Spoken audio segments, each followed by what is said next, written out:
difficult to see it if you have Banana as a CT side. He doesn't even have that. He's playing it from the spawn. And again, Harry, it might be the lack of info for Liquid that comes back to hurt them in such an important point. They haven't seen this orb yet. They don't know that Fnatic have 3 players over towards that A site.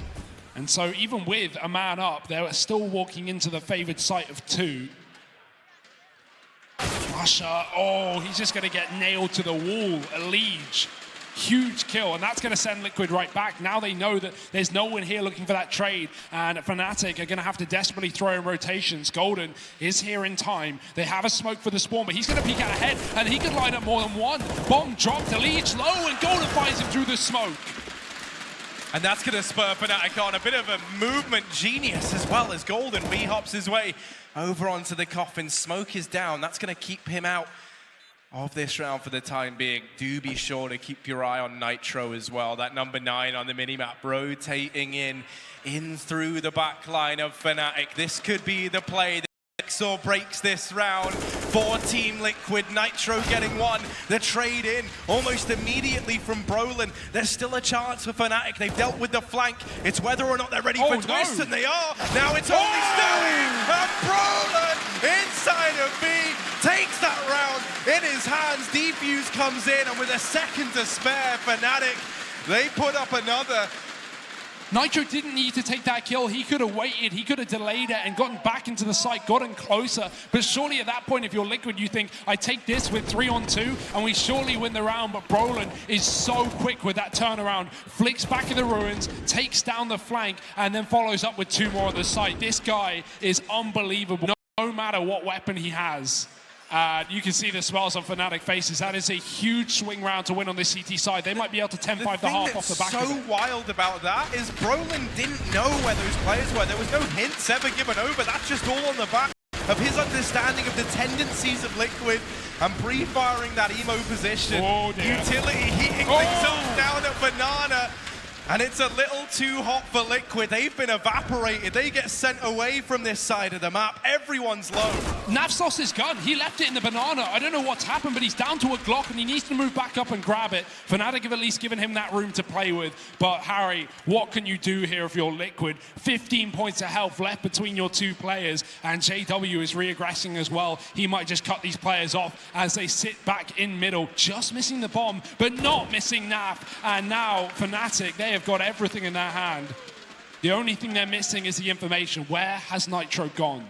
The element of surprise now left on this man as he goes once again through the spawn.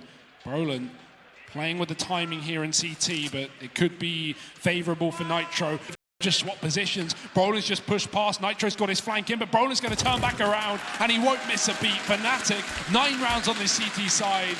Another blow to Liquid's terrorist half, and with no bomb plant, they are down and out when it comes to the money. 10-5 looking like a probability here for Fnatic on their CT side of Inferno.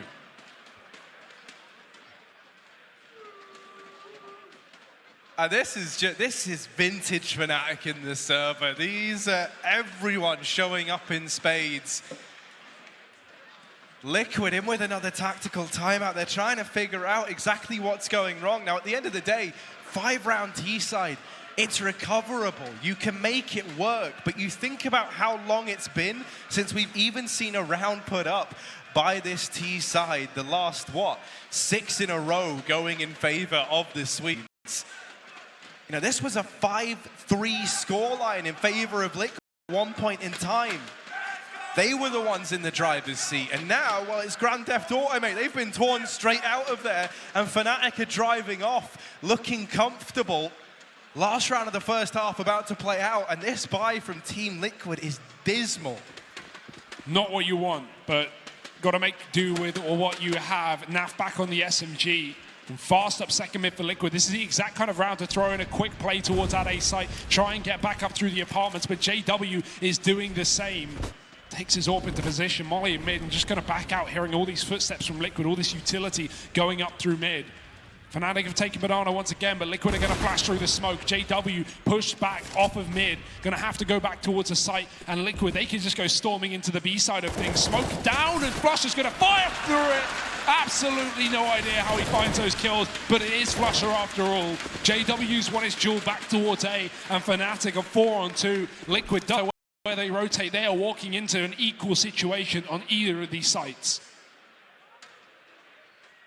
Yeah, so they decide at least to get out of the choke point. It is Banana. They look for some solace over at the A site, and Roland and JW are gonna let you get your foot in the door. It's a 10-5 favor of Fnatic. Things are looking up for the Swedes. They're eyeing up that semi-final spot. Liquid, they've got to have the comeback of a lifetime here. Can they get it done, or are Fnatic taking this one? Join us after a break to find out.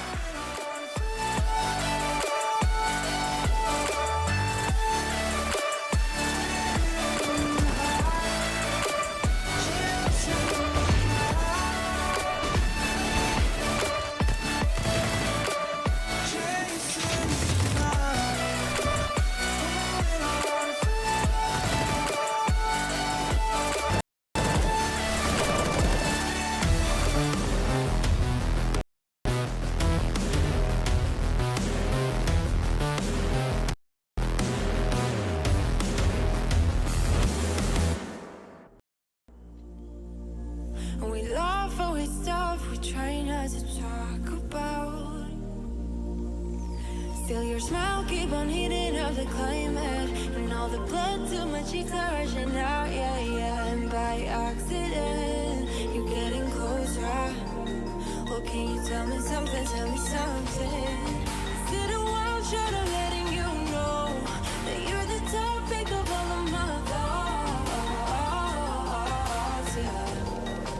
I'm so sick of this friend zone.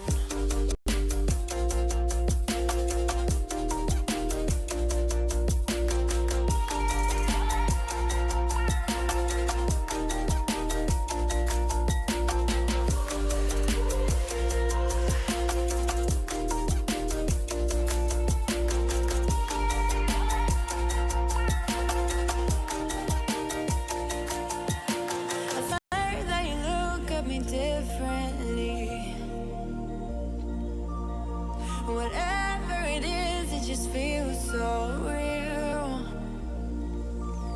And your eyes keep on talking in the silence, and all the blood to my cheeks are rushing out, yeah, yeah. And I'm hoping you are getting closer.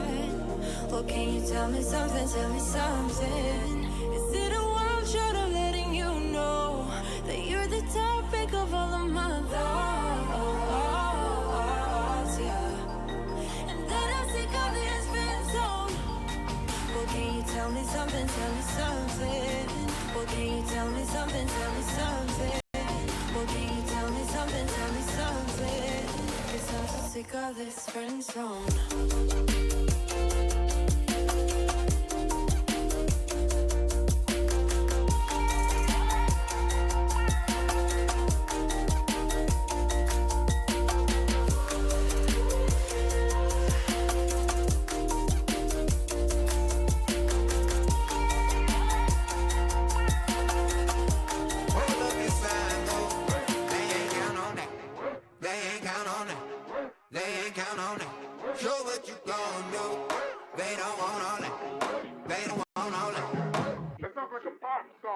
Take a dive before you dry off.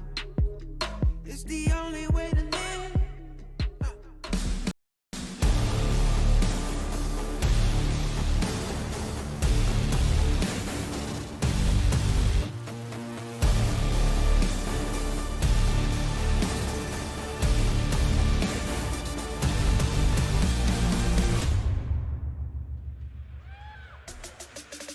Fnatic have not been in the playoffs of an EPL final since Season 6. That's 4 seasons ago, and right now they sit in pole position to knock Liquid, the defending champions back of Season 9, out of the tournament here. Quarterfinals, map number 2, Inferno, and Fnatic sit 10-5 up. Is there going to be anything here that can them? Oh, well, with how it's looking right now, Fnatic are on fire. Liquid, meanwhile, leaving us wanting a little bit. I'm hoping this CT side is when we can see Nitro on that AWP come into his own. Fast mid play as already Twists and Stewie have both gotten past these players in alt mid. This is such an awkward pistol round. Team Liquid, they've got some semblance of mid control, and there's the first kill found. to take as they deal with Brolin down in middle. W hunting these players, looking for the equalizer, and Twist gets caught looking up into the sky. JW continuing this reign of terror in towards the A bomb site, doing even more damage. The rest of the team, though, they found that kill onto Elige. They get the hell out of A, and they run towards that B bomb site, but JW does not. JW waits, and he waits, but he's given up his position. Now they know, and they're just going to leave him. They're going to leave him in the back line and focus on this retake. They can't afford to dedicate time to that back. JW can just stall them forever. Liquid need to go towards that plant and try and get the defuse going. Golden, so long range, and the USB is perfect. Flusher finds another, and there's crossfires from all positions. Fnatic, another pistol round. Liquid may have started off this map, but it was Fnatic's force once again, and they look to convert this one. Like we mentioned after that first half, Harry, Liquid, these T-side pistols don't get never get converted here on Inferno, at least not in Odense and Liquid. They're going to need to win another Force Buy if they want to keep themselves not only in a position to actually bring us to a third map, but in this CT side. Force coming through, pistols and armor, but Fnatic are poised and ready. Wow, this was the revenge match, the grudge match between Fnatic for that loss to Liquid at ECS, the same map pool as this best of three. And we all know how that one ended, but Fnatic, they're spurred on. They're looking for this revenge, and they're looking to take it convincingly. There's this Force Buy from Liquid. They've cobbled together what they can, but is that going to be enough to stop the Swedish onslaught? This B-bomb site looking to be the object of Fnatic's desires. Smoke is down, and that's going to hold them back for the time being. Fnatic grouping all 5 players up towards this side of the map. They've got no fail-safes in place. They almost have to commit to B, and they will now. They go running in. Flashbang is good, but Naf fully blind, catching one. That might be it, however. He's lost Stewie back in the bomb site. Bomb plant will be found here. Naf has retrieved that AK, and that now becomes the heavy hitter, the thing that's going to make all the difference in this retake for Team Liquid. He's at least backed up. He's at least stayed alive to let his teammate come in. Can just try and bait these pistols as they move back into the site, but it is not going to be an easy road for Liquid, even with the damage incurred onto Fnatic. Late flank from Elige. Banana is going to get checked by Brolin. He gets away with that kill as well. Fnatic back in with an advantage, and Liquid might just get out of this site, get out of this round. They can't win it. Send them flying, and Nat will at least get away with the AK, but I'm really drawing away for positives right now. Fnatic 12-5, and even with that one weapon taken for Liquid, it is going to need to do everything in the follow-up round. These Swedes are here with a vengeance.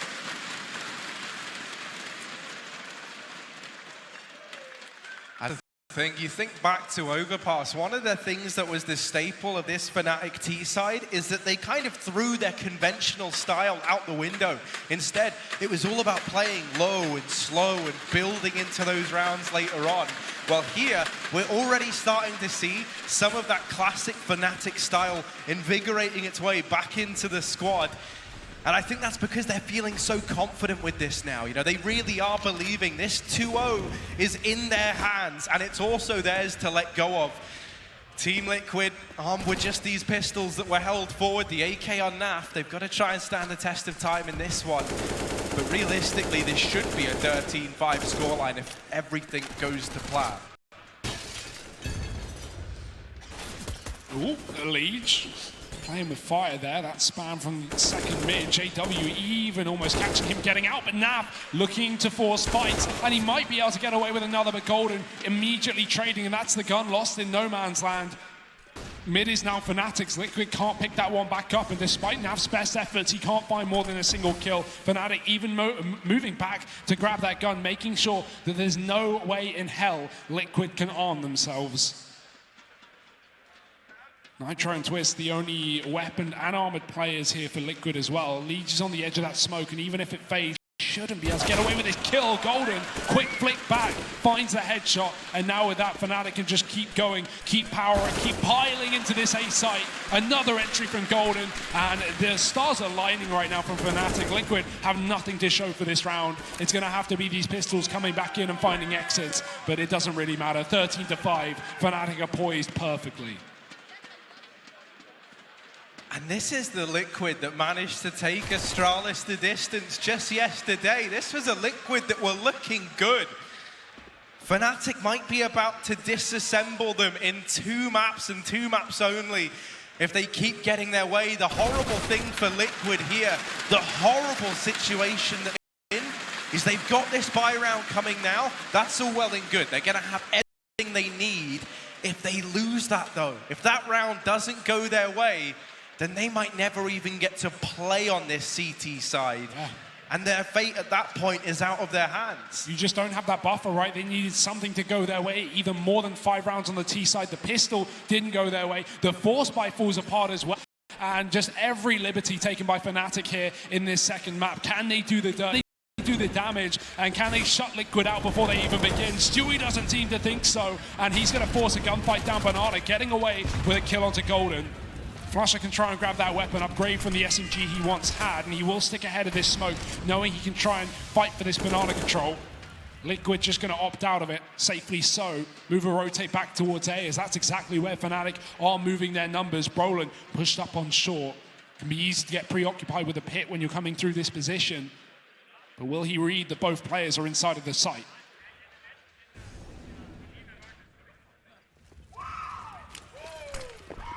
Yeah, Liquid, they've at least read this well. They've posted up. They're ready to deal with it. It's a 4-on-4 over at this A side of the map. Flusha around the corner into the firing line. Brolin, you asked if he was going to be aware both players were inside of this bomb site. Well, he deals with the first amicably and spots that utility getting thrown in. He now knows there's someone else here. JW trying to hold that smoke, but a player's already gone through. Brolin gets blindsided on Nitro, hold their own. And JW with just 30 seconds left in a 1-4. Surely there is absolutely no way back into this round for him. And the realization as well that if he even goes to this, he might give away an AWP to a team that currently don't have one. That would be something huge that Liquid could use to their favor to try and pull this comeback. JW, it hurts to say, but it's a better call to save, and he's moving away to keep that weapon for a rainy day. Fnatic still have the money to buy rounded as well, so it's no worry. But there you go, Harry, right? They finally break the mold. They finally break the curse. Liquid get on the CT side. It's not pretty. They have a long road to recovery, but if there was any team you couldn't count out at this point, it would be Liquid. Let's see if they can do it.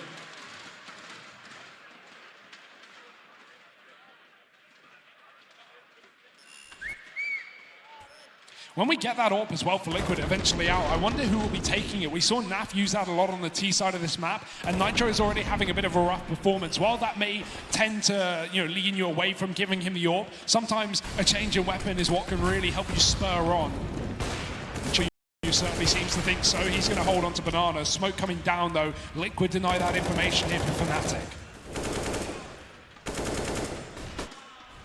Oh, but fast mid-aggression is the order of the day. Elige is primed and ready, trying to respond, trying to answer back, but JW's got his name and number. Gets that trade, keeps it even, doesn't let this round get out of hand.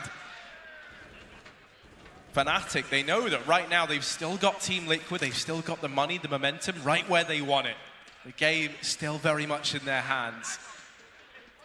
And they're not keen on giving that away. They're not keen on parting with this easily. Golden, Crims setting up over in the apartments. Flusha still holding on to the bottom of Banana. Starting now to worm his way up. Stewie having to respond. Rotation. Flusha's made nothing more than a drop of noise over towards that B bomb site. So the rotation of Stewie is back in. That means for Twist and Nitro, they've just got to hold this site. They've just got to buy some time. Fnatic closing the distance now, and Twist down in the pit answers the call, doubling up. Can he get any more? Twist not done yet. And Golden, the last man left, all alone. Where are the rest of his team? 20 seconds as he's trying to find this. He gets some damage, but that is it for Golden. What a play from Twist, man. What a hero in this round, not getting mollied out in the pit, and he doesn't even take a fight. He doesn't even show his position. Fnatic completely walked past it without expecting, and he just gets to pick his battles. Really well played. 3 massive kills, getting rid of JW with the AWP as well, and Liquid, they may have found the solution here. A couple of rounds in a row. Getting back into the swing of things here on the CT side. Still a long way away, but these are baby steps in the right direction. Fnatic have been broken. We're back down to pistols. Utility up banana for Flusha. That's just the one man, though. Rest of Fnatic moving in through middle and second.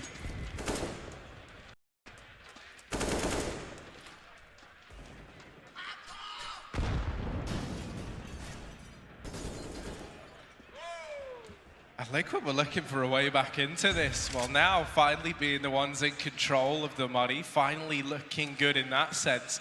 This can very much be their olive back in.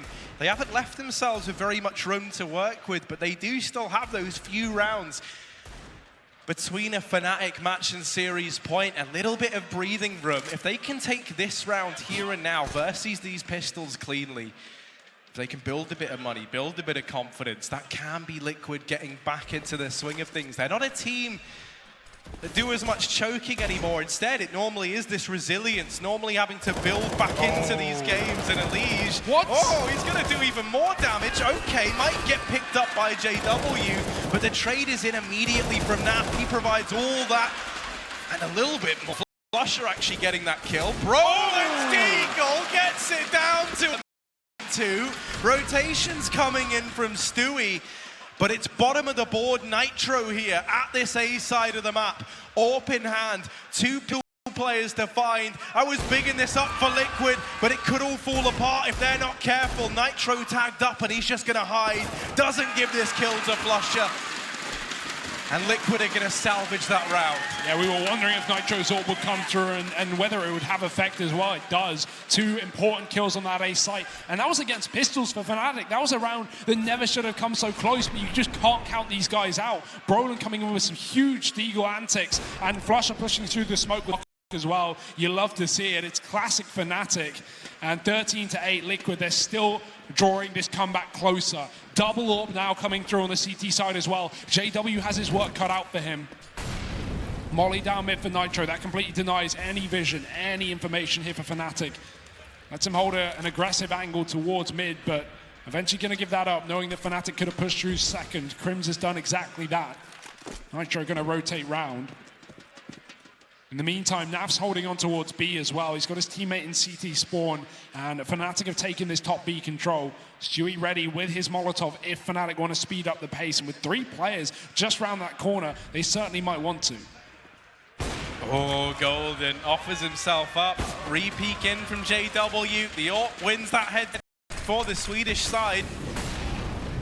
Stewie, that Molotov is so important. It buys time for this rotation around from Nitro. Fnatic, they've still got a minute. They don't need to commit. For Stewie, they line up for him. Oh, this man and Smokes, they go way, way back. And in this round, it's taken the advantage for Liquid. From nowhere, smoke down on the coffins. Fnatic, this play, whatever it was meant to be, has grinded to a halt on the back of this Stewie 2K. Quite literally, he's looking for even more. There's a bit of a gap in the bottom of that, so you could only see close. Nothing presenting itself. Bomb plant coming in, and Stewie, right place to spray, but not quite the lineup. Crims out in the open, out in the fire, getting tagged down, gets away with that kill, and somehow it's gone untraded for Team Liquid. There's still a chance, especially with Brolin and Crims. Oh no! They've got it down to a 2v1. Nitro is going to go above and beyond, but maybe should be looking up as there's Crims to shut him down. Fnatic, what is that? How have they done it? A 2-on-4, Harry. I have no idea. Stewie does everything he needs to. The spam through the smoke just can't stop the bomb plant in time, and Liquid, they set up for the retake, but they go in 1 by 1. Fnatic able to pick their fights, and that's a lack of utility being a bit of a problem for Liquid on the retake. If they had mollies, if they had HEs, they could have isolated Fnatic's positions behind the pillars, but Instead, it's just engagements being won. That Krieg showing up again, and Fnatic. It looked like that comeback was coming together, Harry. It had everyone believing Liquid suddenly maybe back in the game on this second half, but Fnatic are going to put a stop to it right as it begins. Third timeout coming in for Liquid. Fnatic haven't even had to call one in this map far. Just using Liquid against them. And now it's only a force buy to keep Liquid in this map, in this series, and in the Pro League finals. And this is just remarkable from Fnatic. The resilience this team has shown from day one all the way up until now. They've been growing and going from strength to strength. They arrive looking a little under the weather, but now it's all looking up. There's no money for Team Liquid. Look at this buy. This is up against what would give over match, series, semi-final point to Fnatic, and the best gun they've got is an MP9. This utility has to come in clutch for Team Liquid. They can go for this delay play. That's the one little thing they have to grasp onto. They've still got these smokes, and the longer Fnatic take, the more valuable they're going to become. So do be sure to keep your eye on that. Yeah, Liquid gambling with a 3-man B setup as well, and Fnatic aren't falling for it, at least for the time being. Liquid assuming that, okay, Apartments has been the one position. Fnatic have not been putting numbers to in this game so far, so let's just leave it open. Let's just hope for the best, but that is not what you want to be doing up against 14 rounds. No other choice, however. Smoke's being lined up towards this B site. Looks like a commitment for Fnatic, and even with this triple setup for Liquid, they have got to go huge. They do not have the guns to hold off against this play. Flash in for Golden. Here come the cavalry. It's just one man going in alone, though. Flash is out in his favor. 30 seconds. Fnatic doubling back. This rotate for Liquid is there at least. Allegius realized it's all a fake, but Golden's still getting kills over on the B site. Eventually traded. Nitro has to do it all. The flash is good, but the shots don't connect. The reload having to come through, and this CZ just doesn't work in this kind of range. Nitro finding one, but he's down to no ammo. The knife is out. He can't stop the plant, and Fnatic are all over this scoreboard. Crims with another, and this is looking done. 15 rounds on the horizon. Nap, he's got to do it all, and he's got nothing to do it with. Not even a kit, not even a rifle to work with, Naf. If the best outcome heading up against 15-8 match and series point for Fnatic is an MP9 to hold on to, then this is really not looking good for Liquid. Naf is hoping he can find anything, any sort of damage. Crims offers up a kill, a little bit more done from the CZ, but that's Naf. He wants nothing to do with these two remaining players. 15-8 match, series, semi-final point for Fnatic. 5 kills is all that separates them from locking in that spot versus Na'Vi tomorrow. And I mean, this has got to hurt for Liquid, right? This is not the position they expected to be in. Defending champions of Season 9, they took the win back in Montpellier, and they have been looking good to round out this year. But right now, Fnatic on another level. Malmo was not a fluke. And hey, maybe Star Series didn't go the way they wanted it to, but right now they are poised and in position to get up against Na'Vi in those semi-finals tomorrow. I know the Danes' favourites are Astralis, but here the Swedes, they're your brothers, they're your neighbours. Let's get some belief behind Fnatic heading into what could be this final round. They're set up over towards Banana. They get repelled by that early utility. That's something that Liquid have done well. They're trying everything they can to soften these Fnatic guys up. But it's just that position we got in, right? That start for Fnatic, the 10-5, the pistol conversion. It didn't leave Liquid with a buffer. It didn't leave them with a chance to fight back. They may have the damage with the grenades here, but they just don't have the weapons around it. And Fnatic moving up into the A site. Bomb in Banana right now.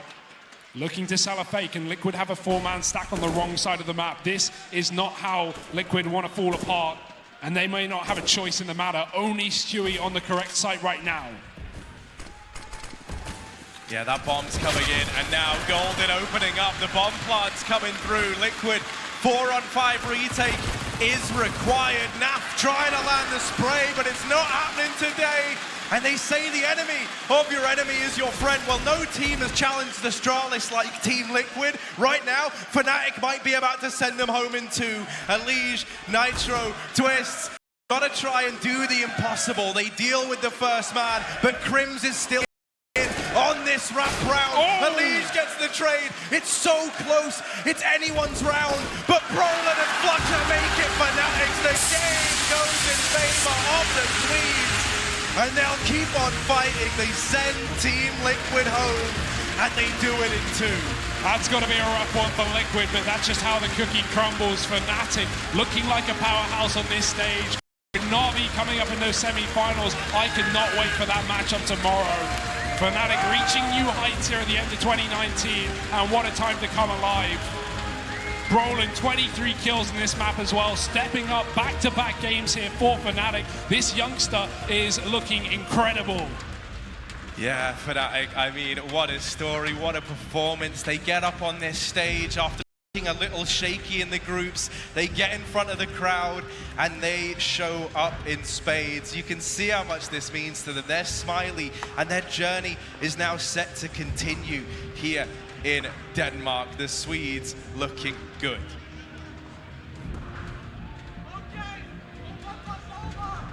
Well, we can't see up on the stage the moment we've all been waiting for. OJ is trying to grab a little moment with one of these Fnatic boys. I think this is now the time for them to tell us exactly how much this win means to them. So let's go ahead and give this one over to OJ on the stage. Thank you very much, and thank you very much for this question as well. I'll ask that too. How much does this win mean on this stage against Liquid? It means a lot. Like we haven't beat them yet, so the first time beating them and in like the quarterfinals here, it's huge for us. It seems like you're leaving your best to the end of the year. I mean, we came in the end of the year, so we had to wait. Well, talk me through the end of Inferno there, because Liquid looked like they were starting to mount one of their comebacks. It looks like it was on. And then that crazy 2v4, you shut it down, and it was all the way through to the quarters. Yeah, what to say, like a 2-on-4, we shouldn't have won that, but they gave it to us for free, and we just took the match after that, and they pretty much gave it to us. So where are the confidence levels at right now? You're in the semis, you're taking on Na'Vi. How confident are you of taking this title? We're always confident against any team, so it's going to be one of the first times I think we're playing against Na'Vi, and their new lineup, and I think they're a great team, so it's going to be a fun matchup tomorrow. You say they're a great team. Are they a greater team than you? I don't think so. He doesn't think so. Confident words, if humble words. Thank you very much. You have your first quarterfinalist. It's Fnatic!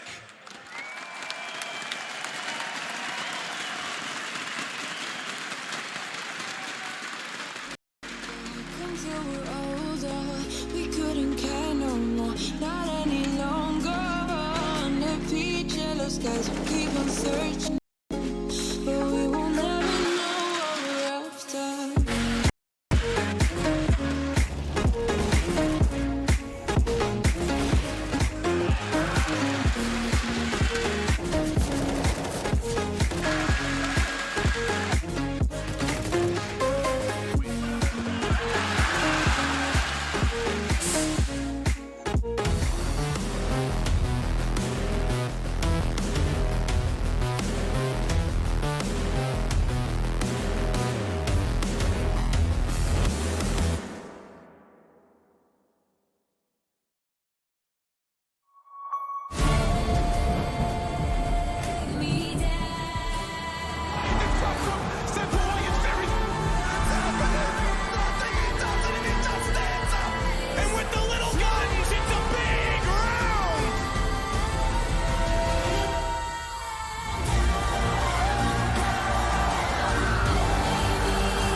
You love it, you wear it.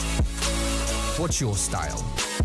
Get your merch at shop.eslgaming.com.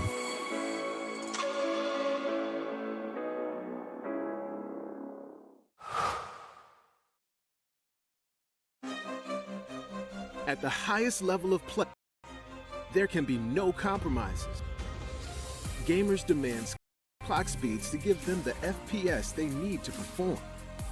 Right moment. Intel Core i7, the official CPU of the ESL Pro League. Aim, record, stream without compromise.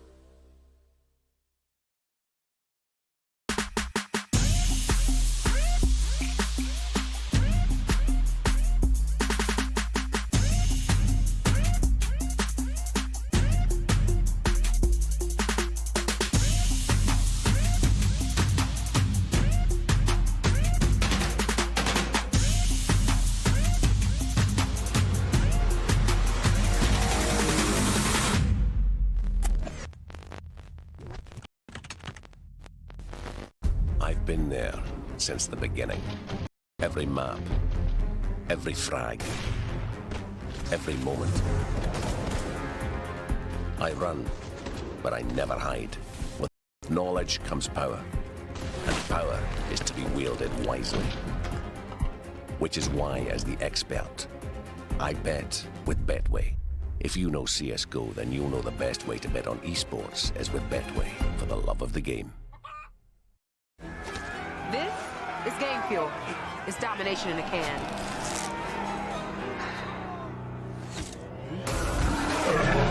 Tastes like loser tears. New Mountain Dew Amp Game Fuel. Victory in a can.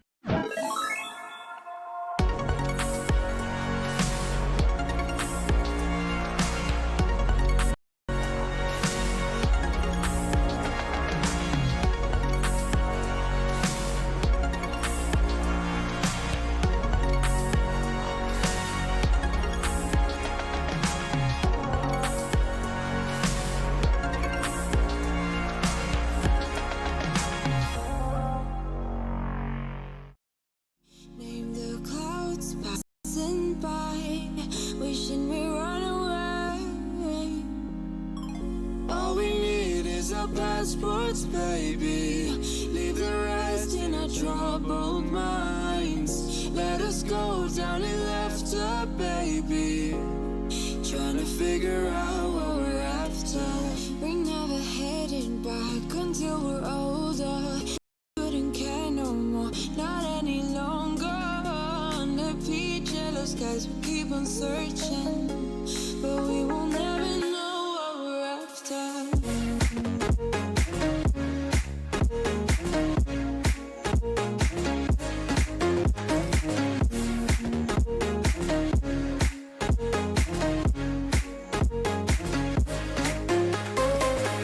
Book a plane, fly away. We will never be the same. And as long as you are mine, come on and run away. We wanna run away. We don't need any reasons, baby. Leave it all for the faded hearts. I don't mind if they call us crazy, 'cause they don't understand what we're after. We're never heading back until we're older. We couldn't care no more, not any longer. Under peach yellow skies, we keep on searching, but we will never know what we're after.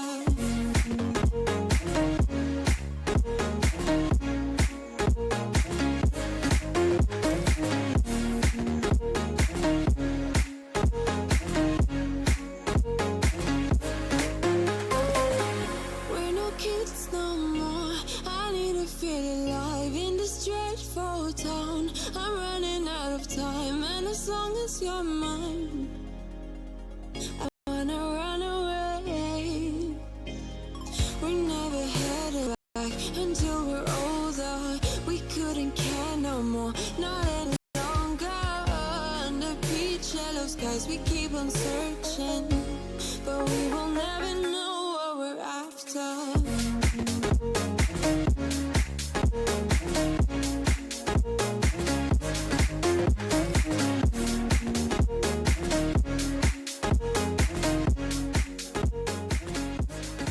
ESL Pro League is brought to you in part by Intel, The Road to Odense, Betway, Mountain Dew Amp Game Fuel, and Pay Safeguard.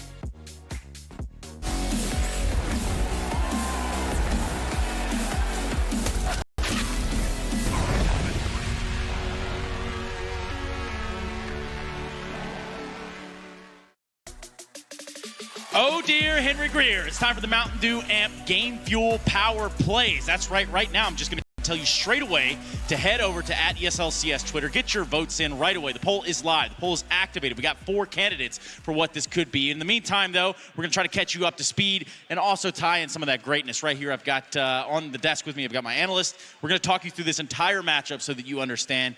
And really, where do we start, guys? Are we the greatness? Yes. That was a big surprise, wasn't it? Yeah. I didn't think you'd say that, but yeah, we are the greatness. And yeah, some things happened in this game, didn't there? Yeah. Fnatic winning 2-0. How did that happen? So why don't we just situate it like this? Let's situate around Overpass and some of the things that we saw there. Perhaps maybe the team play that we're looking at. Yeah, with Liquid, right? So we got some good stuff coming out of these guys right here. I think, look, they were pretty frazzled in this game, but there were still some moments of them that we to see. This one here with Naf and Stu over towards the B-bomb site, working off each other very well. I think that their biggest problem was the tilt round. You know, when they had the guns up, when it was 5v5 scenarios, things were good for Liquid, things were working as usual, but when they were losing to the pistols, to the scrappy rounds, that's when they had a rough time. They started to mount a comeback here, right? That was when Liquid really came alive. That's when you started to believe they had a chance of making the comeback against Fnatic. They were really, really good at doing it. Now, the next one we got going was Stu 2K. He started to come on fire as well. A guy that we called out before the game, he needed to have a strong presence. This 4K was very, very well done. 2K, and it gave Liquid another shot at actually making this comeback happen. I mean, you might even say Stewie 4K, to be completely honest.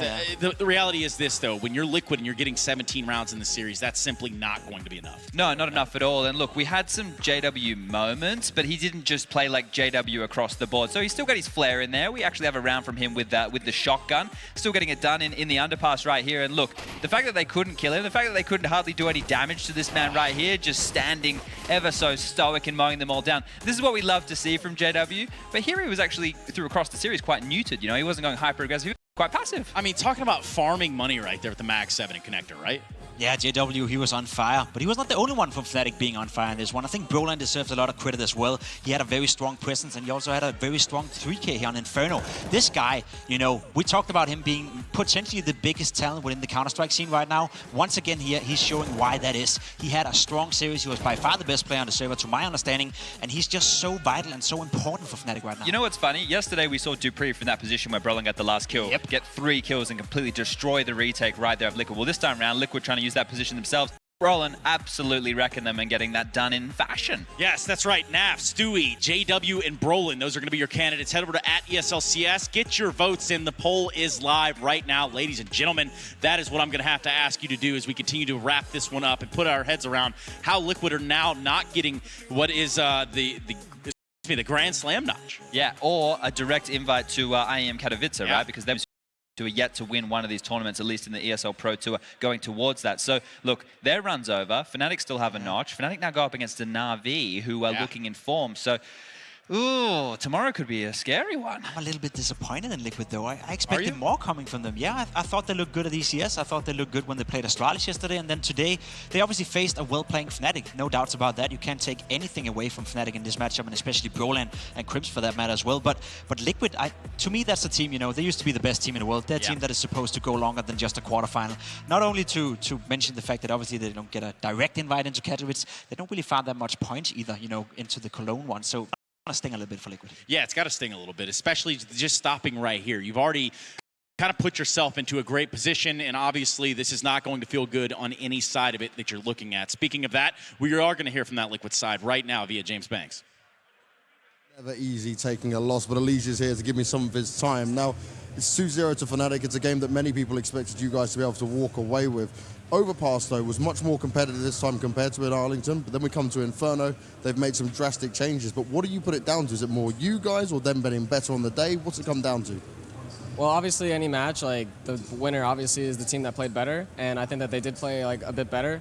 For us, I think that we weren't taking advantage of situations, and we take too long to set up, and I think that it's more evident on Overpass, which is a map that we're not as good at, but I think that we really could have won that, but there's a lot of times, like, where we have advantage, and it takes like an extra 15-20 seconds to actually, you know, sort out who's going to be doing what, and it really should be like way more fast snap decision making. Now, when it comes to actually looking at what he had on Inferno this time, it was very convincing from them. Was there a confidence issue for you? Because we saw some players play definitely below standard compared to normal. I mean, I don't think that it's really necessarily confidence. I think that there were like some situations on T side that were like big communication errors, and kind of like the same thing I was saying on Overpass, where it took a little bit too long to be able to decide on something, and we end up running out the time. But on CT side, if you're down 10-5, you lose pistol round, you lose the, like, you don't like win the miracle round afterwards. I mean, it's just going to be a stomp. That's just how the economy is. Well, you guys have bounced back from worse losses than this before, and I'm sure you'll do it again, Elise. Thank you so much for your time. These loser interviews are never easy to do, but I appreciate all the time these players can give us. We're going to go back to the desk and we're going to go get ready for the next quarterfinals game. Yeah, and even more so, we're going to dive right into what he's talking about, a miracle round. Now, you might wonder what that is. We're going to tell you all about it. Or better yet, Chad Burchill over at the Telestrator will. I don't have the miracle round to highlight for you, but I've got some things that maybe will interest you. Now, we're talking about the tilt rounds and these low buy or the force buy rounds coming out from Fnatic. They were coming out on top of a lot of these situations. Once again, we have Liquid winning pistol, and then they go on to lose the force buy. We highlighted that in the middle of the game with Brolin getting multiple kills. They had another round here.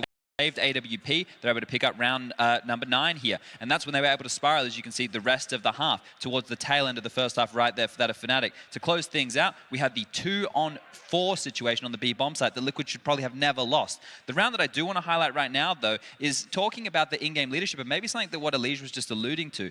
Fnatic had set Flusher up in Banana with the AWP. There was no pressure put there by Liquid at all, and that meant that there was just going to be an execute onto this A bomb site. This isn't something we normally see from Liquid. Normally they get map control. Normally they're reacting off the information they have, but there was multiple rounds in this first half where they were executing into stacks of Fnatic and really struggling. You see them here, they just run into the site, they get mowed on down, and easy as that. Fnatic didn't have to do a lot. They just had to, you know, make the reads, get Flusher holding the Banana with the AWP, and life simple as that, Trace. Yeah, as it should be. That's the way it should all work out. Thank you very much, Chad. I do love our little lovely Telestrator. It has brought so much happiness into our lives.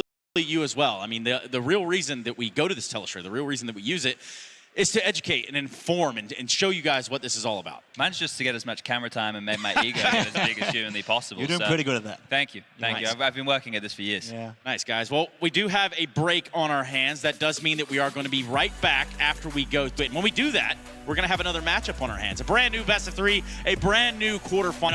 Evil Geniuses and Mousesports going toe-to-toe here in Unsa.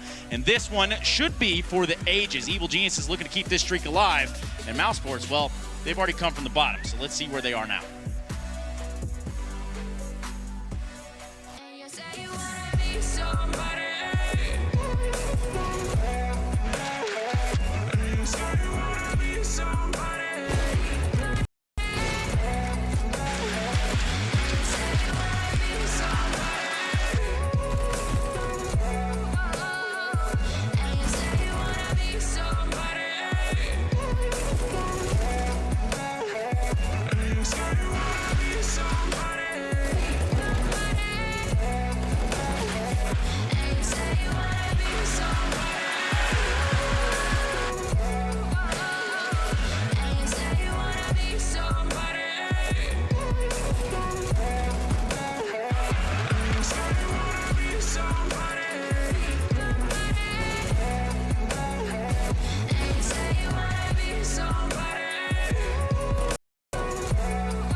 Credit to Eds, who did the unthinkable to take down world number 2.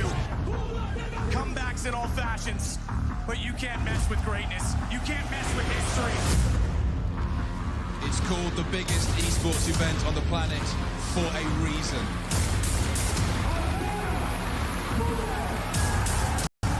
The pounding heart of esports beats louder here in Katowice.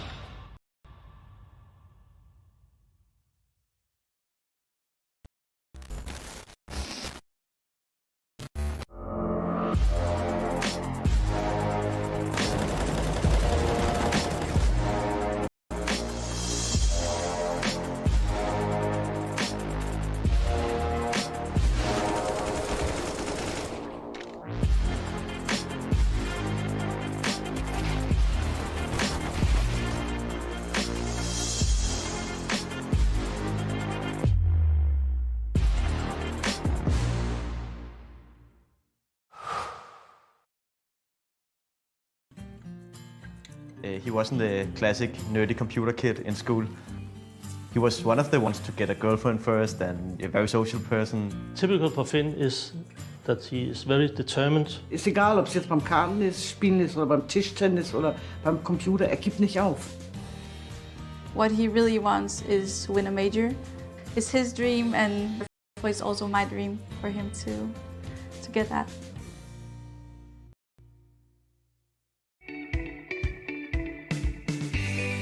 I came from a city that is not that bigger than Odense. I came from the beach and then I come to a colder place. But it's nice, a new experience. I never had this in my life. I've had the chance to work with many people from many countries. Like a lot of people in tech these days, I found myself over in San Francisco. I started talking to people and they're like, oh, you're doing robotics, you need to go down to this place called Odense. I couldn't have wound up in a better place.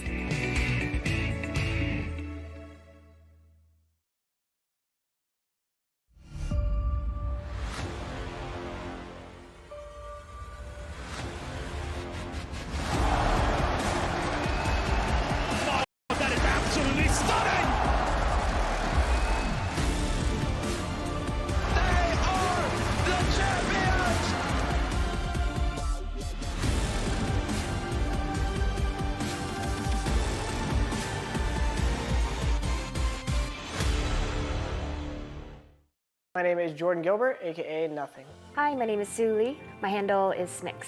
I think it's important for these initiatives to happen. Empathy really, really goes a long way, and it always means so much to us, and I think that's where initiatives like this really help. I encourage everyone in the community, anytime they see bullying, anytime they see someone getting called names, I encourage you to step up and say something. Good luck, have fun. Good luck, have fun.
ESL Pro League is brought to you in part by Intel.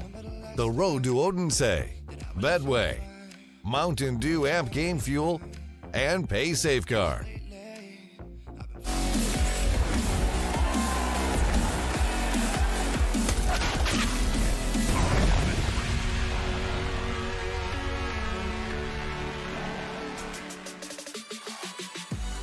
The Mountain Dew Amp Game Fuel Power Plays. I asked you all to go online and vote over on the Twitter sphere, which I'm sure you're all very activated on. Sorry, Twitch chat. This one might not be for you, but I'm sure you have a Twitter login. Head over there, get your votes in.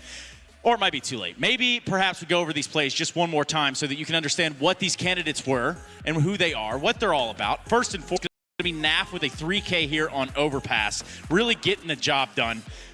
Ultimately, when we look at this series, we look at Liquid and we say, okay, well, you tried, but it wasn't good enough. Yeah, definitely not good enough. Stewie here finishing off with the last 2 kills of the round. I believe this time around we have old boy Stewie with, what was it, a 4K? Yeah, that was a Stewie 4K. That's his new alias, actually. Yeah, he had 6K for a while there, but as they come through, Monster just mowing them down. Yes, speaking of mowing them down, this next gentleman, JW, the Wonder Child himself, Mag7, getting real grimy in the connector, Davey. Is getting real grimy. Yes, I've stepped in. I have replaced the pimp. And so now I'm here. And yeah, JW getting real grimy. And now we're going to be moving into this is the Brolin clip, the big round. He gets the kills, gets the defuse. The retake, right? Just flicking around with this M4A4, making it look easy. And Brolin with another fantastic series. They definitely pump him up on the Fnatic side, that's for sure. So let me just ask you guys this before we dive right into it. Who do you think won this power play? The best play, with like the actual best play in the context of the series, was the Brolin play. Agreed. But the people were like meme lords and they probably voted for the shotgun. Yeah, they're probably. Let's take a look. It does look like it. It does look like JW's Mag7 4K was it. To be fair, you're stacking cash. Like, I get it. I get the implications He's here. versing people with no armor. People at home, you guys got to really understand how Counter-Strike works. Maybe you should listen to the analyst desk a little bit more before casting your votes. Yeah, watch that Telestrator, Davey. I mean, it was a full eco with, and he missed 2 shots. But, I mean... But he wins. But he wins, because anything with a Mag7, people are like, oh, I want it. I want more of it, I like it, and I want to see it again. Some people even call it the Swag 7. They do. I almost said that and decided not to, so I'm glad you decided to step in and take that. Shout out Braxton Pierce, wherever you are right now. Swag 7. I don't know if that's coined by you, but you can have it regardless. Either way, we're going to give you a quick update as to how this tournament has unfolded thus far. Congratulations to our Mountain Dew Amp Game Fuel Power Play winner, but the tournament must go on, and that's what we're here to do. Talk about a little of how we got into these quarterfinals, how these brackets have kind of shaped up into what they are right now. We've had a pretty volatile tournament for some, and for some, I don't know that we can even be surprised that they're finding their way into these playoffs. I think for EG, we were expecting them to make it to the playoffs, even though they're up and down from tournament to tournament with all that travel. But Mousesports were one who had to battle back through that lower bracket, and they kind of, I don't want to say had an easier run, but certain teams had to lose their matchups to give them a game against, it was ATK, right? I believe it was to make it through. So, look, I'm not discrediting anything from ATK because we were very impressed with what they showed here within this form, but for Mousesports to know that is their final match to they would, they'd take that any day of the week. No, absolutely. I mean, if you're going up against ATK as the game to get to the playoffs and your Mousesports, that's like the best, that is the best possible matchup you could get. 100% super happy about that. And they were able to win it in the end, 2-0. We did say they get a couple upsets early on. So credit to Mousesports for getting the win and credit to ATK for making it that far. I'll throw you guys for a curveball here, and even the viewer at home. I kind of want to ask you guys first before we get into this whole thing. We can't change the brackets. Okay. We wouldn't even try. How about stuff that we would like to see perhaps in-game itself? What would we like to see different? What would we like to see changed? I would like to fix the entire economy system. Okay, valid, very valid. That's where I would like to really start with this so that when I go up to the analyst little panel, the Telestrator, I can give you some actual nuggets other than gun round after gun round and things actually have some gravitas to them. Anyway, before I get too grim over here, I was about to say, so you've got 20 seconds. Go ahead. There's a cloud follow me. Anyway, give us something fun. it's raining in here, something actually. fun? Oh, well, it's not really that Rocket fun. launches? I'm a hard pass on that. Okay. Not exactly fun, but I would like to see the Krieg price go up by a little bit more. 200, 300? A little bit more. I think 3,300 would be good for the Krieg price. That would make it more of a decision to make on gun rounds of which one you're going to buy. Because a $600 difference makes a much bigger difference than just $300. Almost twice as much. Yeah, some might say. Yeah, someone might say twice as much. A significant difference, fellas. We're going to continue right here by asking the pros what they thought as well. Perhaps you agree at home, and if you do, you use that hashtag ESL Pro League. Tell us what you think and what changes that you expect or want to see within CSGO. And perhaps we hear from the pros first. If I was working for Valve, I think, first of all, I will change the Krieg a little. I think it's too much. I think I'm not the only one saying that.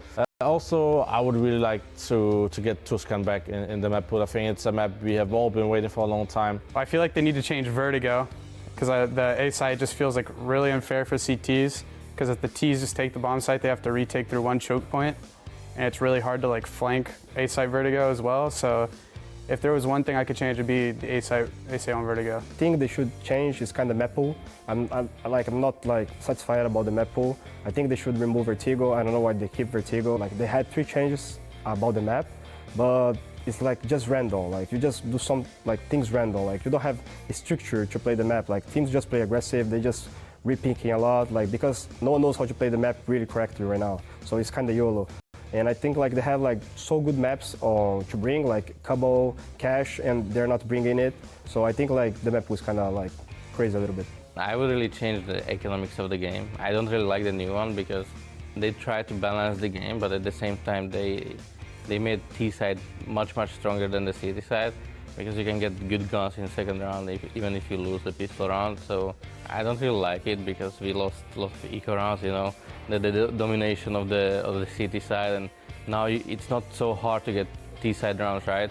So Nuke, you lose a pistol, but you have a huge chance to win the second round. I miss that grinding for the T side to get good tactics and you know, try hard to get at least 3 rounds out of the 15. I would love for there to be more movement. So if they were to put up the air accelerate or make something, not too much, because I wouldn't want it to be as fast-paced as like Call of Duty or whatever, but just a little more movement would be nice, because I feel like a lot of players would be punished for it. Laying prone, that would be fucking hilarious in CS. If you could lay prone, like the amount of dirty little spots that you could create and like the angles. Although I don't think it's very competitive, I think it would be, I've like thought about it and like that would be a lot of fun. Like in Call of Duty when you come around the corner and someone's like laying down on the grass and you're like, you can't even see the guy and you're just laughing and like you died or you're like, fuck, you're a pussy. If I was working for Valve, I think... There we go. Okay, thank you so much, Dick Stacey, for your ever so eloquent Australian ways. But I've got Davey here. He's not Australian by any means. No. In fact, quite far from it. Canadian by Commonwealth. Trade. Yep, Commonwealth. There we go. That'll work. So we've got this thing here on the Telestrator that we're going to do, where this new update gave us new models, gave us new skins in the game. And what that meant was a little bit of chaos for everyone involved, Davey. Yeah, the little darkness, a little bit hard to see, not the best. So we're going to test this right here, right now, and I'm going to select something on the Telestrator. Davey, find the character model in this picture. Oh no, this is not going to be easy for me. I give up. I don't see it, just so you know. Okay, that's Davey's pick, and you were close. There's a character model right there. Oh my God, look at that. How ridiculous is that, right? That is ridiculous. That is unbelievable. That's not bad. Well, let's clear it. I'll give you another shot out of here. Huh? What do you think? Right. Yeah. So, let me try again. How many points do I get? That's to be determined. Oh, that one's easy. Yeah, I do see him. I use that spot in Pugs. I'm a terrible person. You didn't see that, though, did you? Okay, good. No, I didn't. I wasn't looking. Yeah, okay, so yeah, that's a pretty good spot. I mean, obviously, he's blending in pretty well there, but you can see him. Let's go down to Z number 3. This is going to be our last one, Davey. Let's see what you got. Circle's still up. That circle doesn't count. No, it doesn't. Oh my. Aha! Is it? Yep, got him. It is. Congratulations, Davey. You have done it. You do actually win the, it's not a clearinghouse sweepstakes. How many points do I get? I'm going to give you like a sharp 10.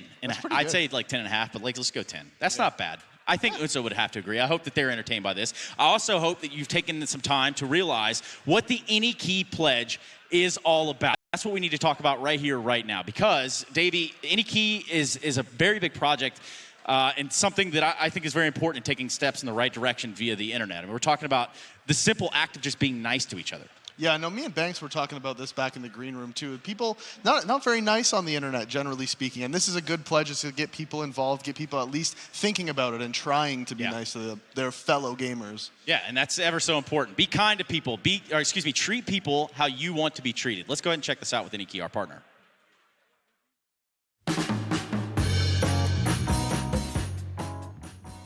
In competitive Counter-Strike, I would say it's pretty important to be able to see what you're shooting at.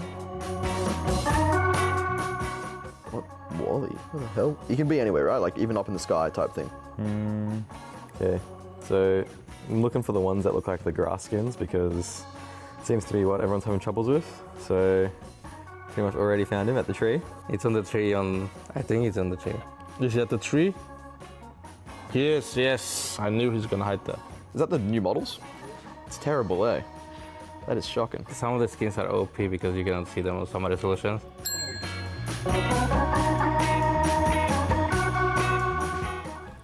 What? That's gonna be hard for sure. I got no clue. Dude, I legit can't see him. Is there even a skin on this? Is it? Are you trolling me, right? He's shooting at me, but I can't see him. He's impossible to see. I might think he's sitting in the tree or in the bush, I will guess. Is he up in the bush? Yeah, he's in the bush. I can see his little noggin. Yeah, you can see the helmet for that one. I saw the head instantly, but I'm not sure. So I was looking around first. But yeah, the green skin is insane. Good game. I'm getting warmed up now.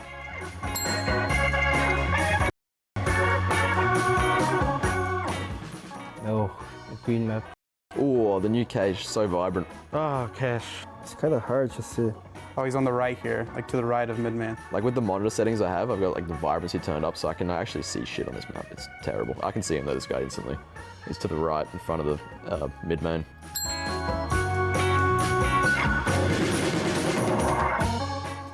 This one is harder. So what is this map even? Looks like PUBG. Is he in front of that bush there? No, fuck. Is there anyone who hasn't found this one? Where are you, Wally? Maybe in the windows? No, can't see anything. Oh yeah, he's close to the door here. Oh, I found him. Wow, that was easy actually. Just couldn't see it. Okay, I think he's sitting in the bush. Easy. Oh, another bush. Yeah. Between the rock and the hat. I got him. When you put a green with green, it's kind of hard to see, right? And he's kind of hiding in some positions. So it's really hard to see with this model.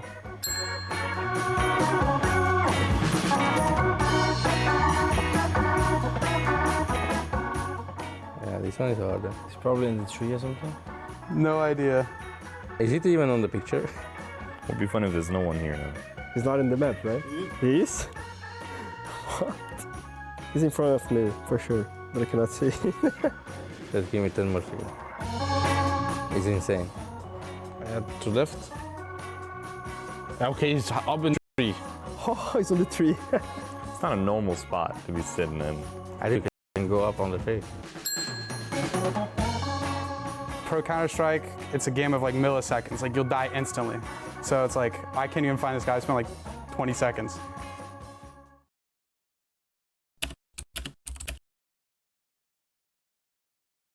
Hi, my name is D1 Mangret. Hi, my name is Sue Lee. My handle is Smix. My name is Jordan Gilbert. Nothing. My name is Bill Carter. My handle is Jump. My name is Christopher Michaels, better known as Monte Cristo. Hey guys, I'm Michelle Morrow, and I'm on-camera talent for both esports and the world of entertainment. I think it's important that people are made aware that their behavior is not acceptable if you're going to throw out bigoted terms or target somebody for that kind of harassment. So dealing with toxicity, even just on a normal day-to-day basis, when I game, I just like to be sort of an anonymous gamer, and to this day, I am scared to use my mic.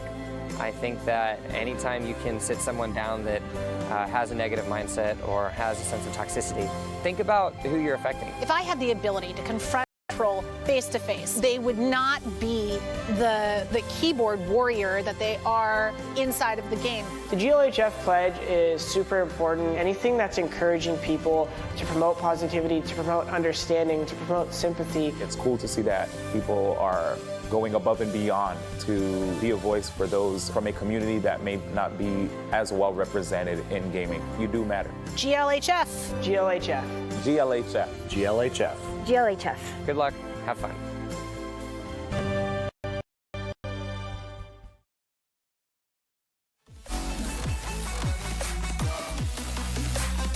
You know you got it like.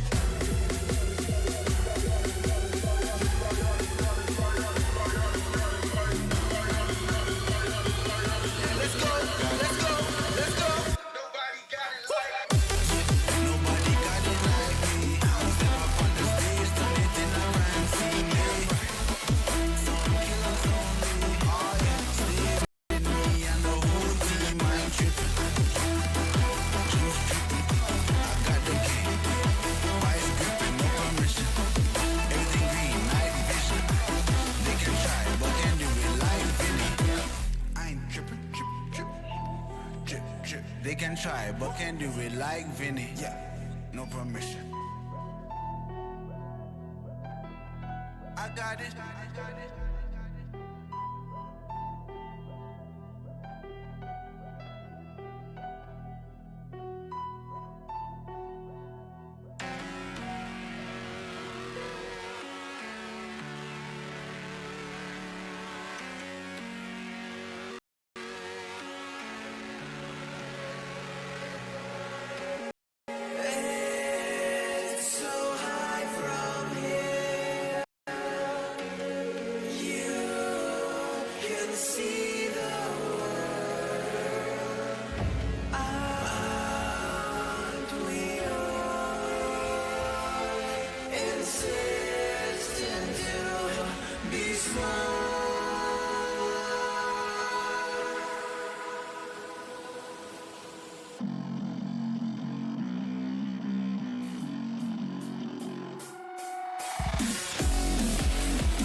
I'll show you how it's done. There's no sight we go inside. The money is the one. You build your walls with faith in God. They never come around. Then wonder why we all defy the burden to be born. We're coming home with a mission.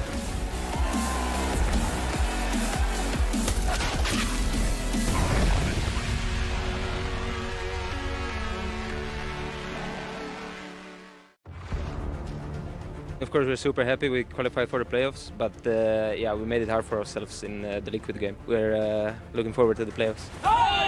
Let's go!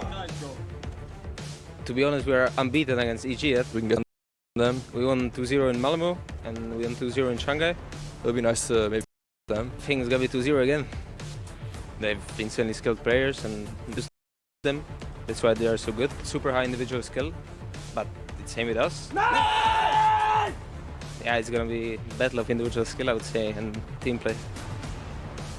Nice! For us, 2019 was pretty up and down. Like, there's been a couple of ups, but it's been a lot of downs as well. I think we've gotten a lot of top fours, which is nice, but not too many championships, which is, you know, our ultimate goal. So we're hoping that we can close the year out on a strong note and also make sure that for next year we do a better job. Yeah!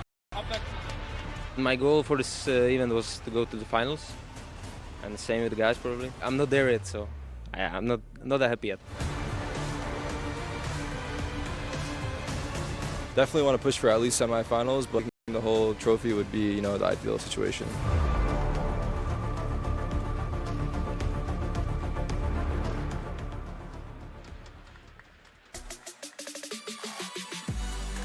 Well, Tarek and company are posted up for at least a chance at the semifinals. We do have the quarterfinals first. It's going to be the Evil Geniuses taking on mousesports right here in UNSA for the ESL Pro League Season 10 playoffs. We do have our quarterfinals amongst us, and at least with these two teams, we're looking at a scrappy bout, and I think that's a perfect way to start this one off, right here alongside of colleagues, friends, however you want to look at it, however you want to look at us, it doesn't really matter. I've got for the best people that I know in the world right now here on the desk with me.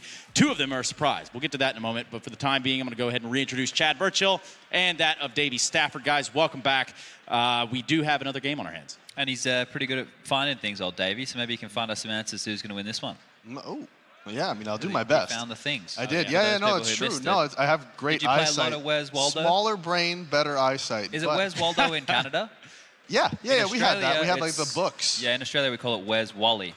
That makes sense. Australians like to give nicknames to things that don't really need nicknames. Yeah, I think you're onto something. No, they do that. We'll dive into that. Don't worry. I want to know more about that, too. I am intrigued. But speaking of being intrigued, these next two gentlemen, sprightly as they are, on camera, of course. Surprise, guys. Good morning. Everybody. Hello. Hi. Welcome to UNSA, fellas. We got a quarter on our hands. Yes, we do. And I mean, the fact that Mousesports just kind of reminded me that they are, you know, no, let me get it right. They have been undefeated by EG. It only just sweetens the pot. EG have been underwhelming the last few months, haven't they? At the midpoint of the year, it looked like they were going to be a world-class team. So much firepower behind them. Two great stars in the form of Ethan and Breezy as well. You felt like they were going to be a dominating force across the world, which they were for a small amount of time. But it seemed to have dropped off now. There's not so much hype around them. They're always going to be a dangerous team, Alex. They're still my favorites going into this one, but Mousesports are looking very good indeed. Yeah, and just talking about that EG lineup, just to expand on it a little bit, is Malmo was not pretty for these guys at all. No, but they writ it off completely, basically saying the event didn't happen in their minds. They didn't want to kind of let the jet lag and that excuse kind of bleed into the following events after doing that New York trophy lift straight into a shuttle and a flight. Yeah, and you do love that. We've been there. We've done it. I think we were on the same pattern, the same travel, all that good stuff. Guys, I'm going to go ahead and kick it back over here. We'll be back with you shortly. That quarterfinal will be happening here within a few moments' time. But for the time being, I need to tell you who's playing in the server. I need to talk about these two teams in depth with my analyst crew. Guys, where do we begin this conversation? Do you want to start with EG? We can do. I think what Frozen said about them being undefeated against this EG roster, right? They've played against each other twice. I think they played against Malmo, and then they played each other AC. So that's something to keep in mind. And Mousesports were able to beat them, you know, handily. In best of three, it's just across the board. So EG, because they're constantly in flux, because they're constantly moving around, and their game style is so independent or individual frag heavy, if they're not feeling it as individuals, they come into a tournament, maybe someone's a bit tired or a bit sick or jet lagged or whatever you want to say, they're not going to be playing at 100%. Now, that is a problem. And I think one thing that Mousesports is actually really good at, specifically against playing EG, for some reason, when they play against EG, they're really good at making them uncomfortable. They put them in positions where they aren't comfortable. You have guys like Kerrigan using timings, abusing the smokes. They do crazy things against EG for some, like specific I don't know why. It's a great matchup for them, and I'm not 100% sure why, because if you look on paper, as the guys, as our friendly casters over there had said, EG should be the favorite on paper, but for whatever reason in this matchup, Mousesports is able to make them uncomfortable and pull them out of their comfort zone. Yeah, look, I think that there's been some road bumps, though, if you look at Mousesports in this tournament thus far. To get to this point, having to beat Renegades and then ATK to make it to the quarterfinals, that's not the heart of runs, right? That's actually... They haven't been tested. No, well, in the test they've had, they maybe didn't pass. Maybe they got, 49%, and I know that quite well. But look, they need to make sure that today it's not, oh, we're going to get it done with these scrappy rounds where we have the pistol on Kerrigan, he finds us an opener, and then they're able to snowball from there. It needs to be a little more clean, because EG, if it's a brawly game, that's when they can really start to get their claws in. Yeah, they say C's get degrees, Chad, so unfortunately I don't think that falls underneath the 49 percentile. Yeah, well, I graduated high school, and for anybody listening, that's very important, okay? That is the most important. If you want to be a pro gamer, right, you can do it. Just make sure you've got your high school degree. I did that. I got my high school degree. There you go, guys. That's it. And be mum. That's all you have to do in life. Those two things. True. Yes, and your dad sometimes too. Occasionally, but not as often, because men, we don't show emotion. Nope, we try not to. The only emotion that could be shown here from this matchup would have to be one where Mousesports had their backs against the wall going through this lower. Yeah, and that right there, I guess it is a good test because they got through it. They also have the highlight of winning CAC, so positive and negative, contrastingly, oh, we've made it to this point, who cares about the group stage, where now we're going to play on a stage. Everything can change from there. But this is where I think that, unfortunately for both teams, they're very momentum-based, and I don't know who the kickstarter for each team is going to be today. Well, and speaking of CAC, when they were there, they had their back up against the wall again, against Tai Lu, down 15-7 in the semifinals, a match they needed to win, they were expected to win. They were able to come back and actually make it to the finals and then eventually win the tournament. So that shows character, that shows that they can come back. And like we saw again in the tournament, lower bracket run, yet again, must-win games. Sure, they weren't the hardest of tests as far as on paper lineups go, but they still needed to win those games, and they did. Sure. Well, the opposite side of this is the Evil Geniuses side. We're going to start diving in the veto. Evil Geniuses, having beat Fnatic, having beat 100 Thieves, then dropping to Na'Vi, did set them up to where they are right now. Yeah, and these map pools, there's like a kind of, they overlap a little bit. Now, Mousesports try and play all 7. Yeah. I think you can look at EG as a team who occasionally tries to do the same. Not playing a lot of Vertigo in recent times. But with this squad, they both like Dust 2s. Inferno seems to be something which is probably better for the EGs of the world. But there is like it bleeds over a little bit. And I think that's because both of them just have so much firepower. I don't know where we're going to be going. Because last time around it was Nuke, and the first map was that of Overpass, which is a map that Mousesports only kind of recently brought into their map pool, or only bring into their map pool for special occasions. And when you do it, if you're EG, you're expecting to be able to take that one. They weren't able to do it. Yeah, and they also both have kind of the free-flowing, defaulty sort of in-game leaders, so that lends to being able to play all 7 maps as well. So like you said, it makes sense. The vetoes here are going to be interesting because they could go with it. If you're EG, do you take the risk of playing the same maps again? Because sometimes same maps again, that actually favors the team who lost because you can make adjustments and fix things. The bans are the same. The picks are a little bit different. So last time round when they played in China, Evil Geniuses picked Overpass. Well, this time round they've actually gone with the Inferno. And, well, we can see here that Mousesports have opted into Train. So they've got some interesting stuff on Train. Something like I actually highlighted in the regular season. They'd had this crazy pop push. I wish I actually had a video of that. That was wild. I'm sure we could find it in the downtime here, or at least when we're watching the game, trying to keep along. Yes, we do have our maps. Train, Inferno, Nuke, CT side start there for Evil Geniuses on the Train yards. Guys, let's talk a little bit about there. Okay, I'm excited for Train, first of all. We don't get to see much Train for some reason. It's one of my favorite maps. I'm actually a huge fan, so I'm excited to see Train. Like Chad had brought up in the pregame to the previous match, now in how this tournament works is whichever map you pick, the other team gets to pick what side they start on, so it's a little bit risky to pick a map like Train where you can give up the CT side. However, because of how the new economy system works, not a fan, but because of how it works, all of the maps are kind of T-sided, or they lean, there's more of it. You can have a chance to build up more of the economy on T-side and get more buy rounds in. Sure. You know what's wild here? Back in Malmo, this is the map that EG actually picked against Mouse, and Mouse were able to win that in overtime, 22-20. So yeah, it's OT curious. game. Yeah, it's curious now that Mousesports are the ones picking this one in here. So maybe something that they were more confident in after those two 11-4 halves from both teams on their CT sides. Then overtime, well, we know that all just becomes a bit of a cluster right there, doesn't it? Becomes a bit of a blur.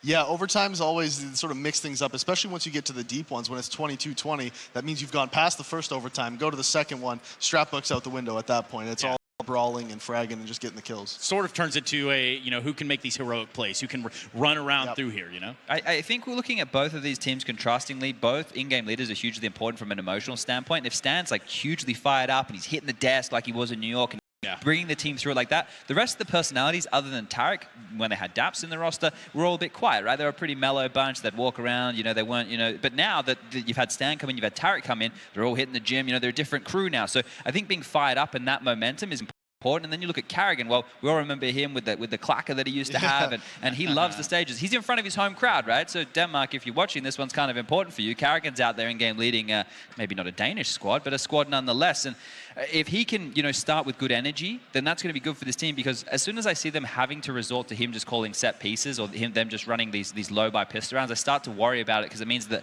other individuals aren't activated on this squad, and then that's when the likes of Chris J has to come up and go huge, which he did do in a few of the early series in this tournament. He has the potential to do it. We haven't seen it a whole lot from him, but like you said, in the earlier games in this tournament, he has a couple games where he's just 30 kills. And like, Chris, why not all the time?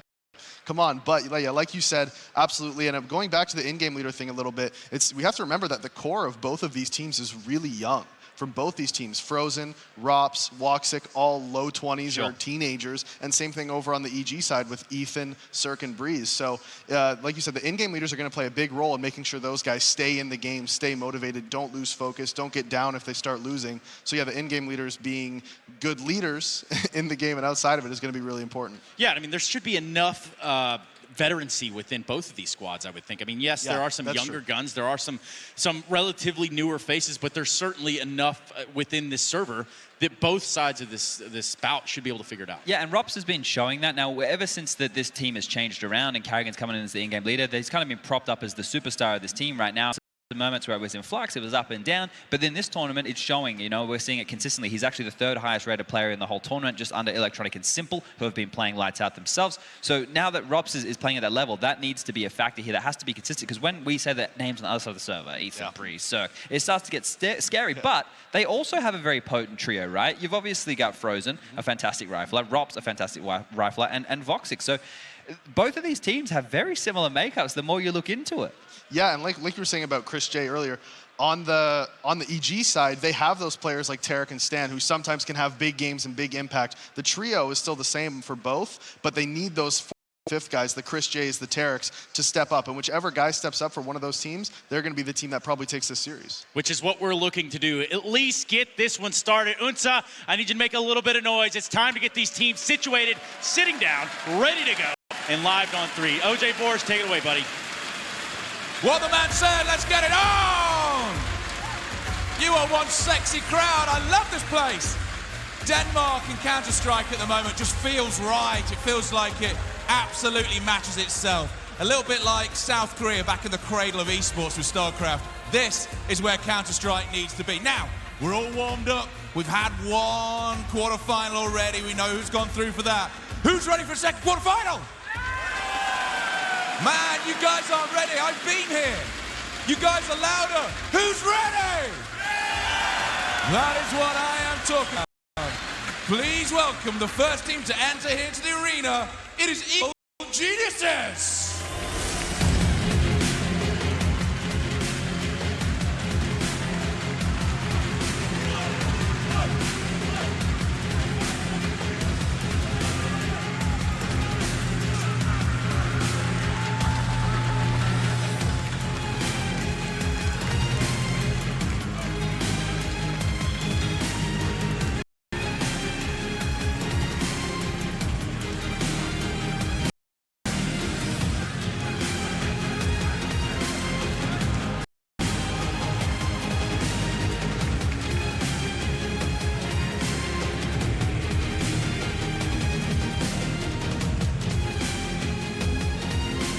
Evil Geniuses taking to the stage, ready to show that they've got what it takes to take on Astralis in the semi-finals, which are happening here at this arena tomorrow ahead of those grand finals on Sunday. This is the trophy they want to win. Look at it, it's like a piece of modern art.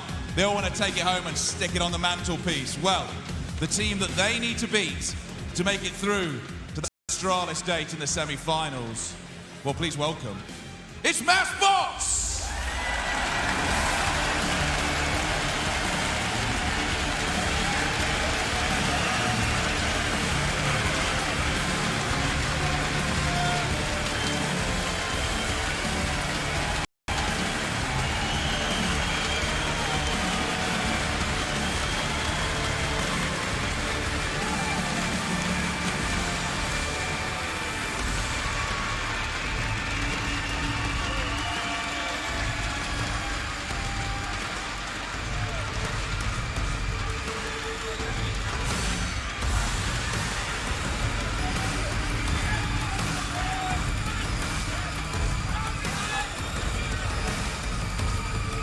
Ein Minuten Bitter taking the stage, and what I may say is one of the best shirts in all of esports.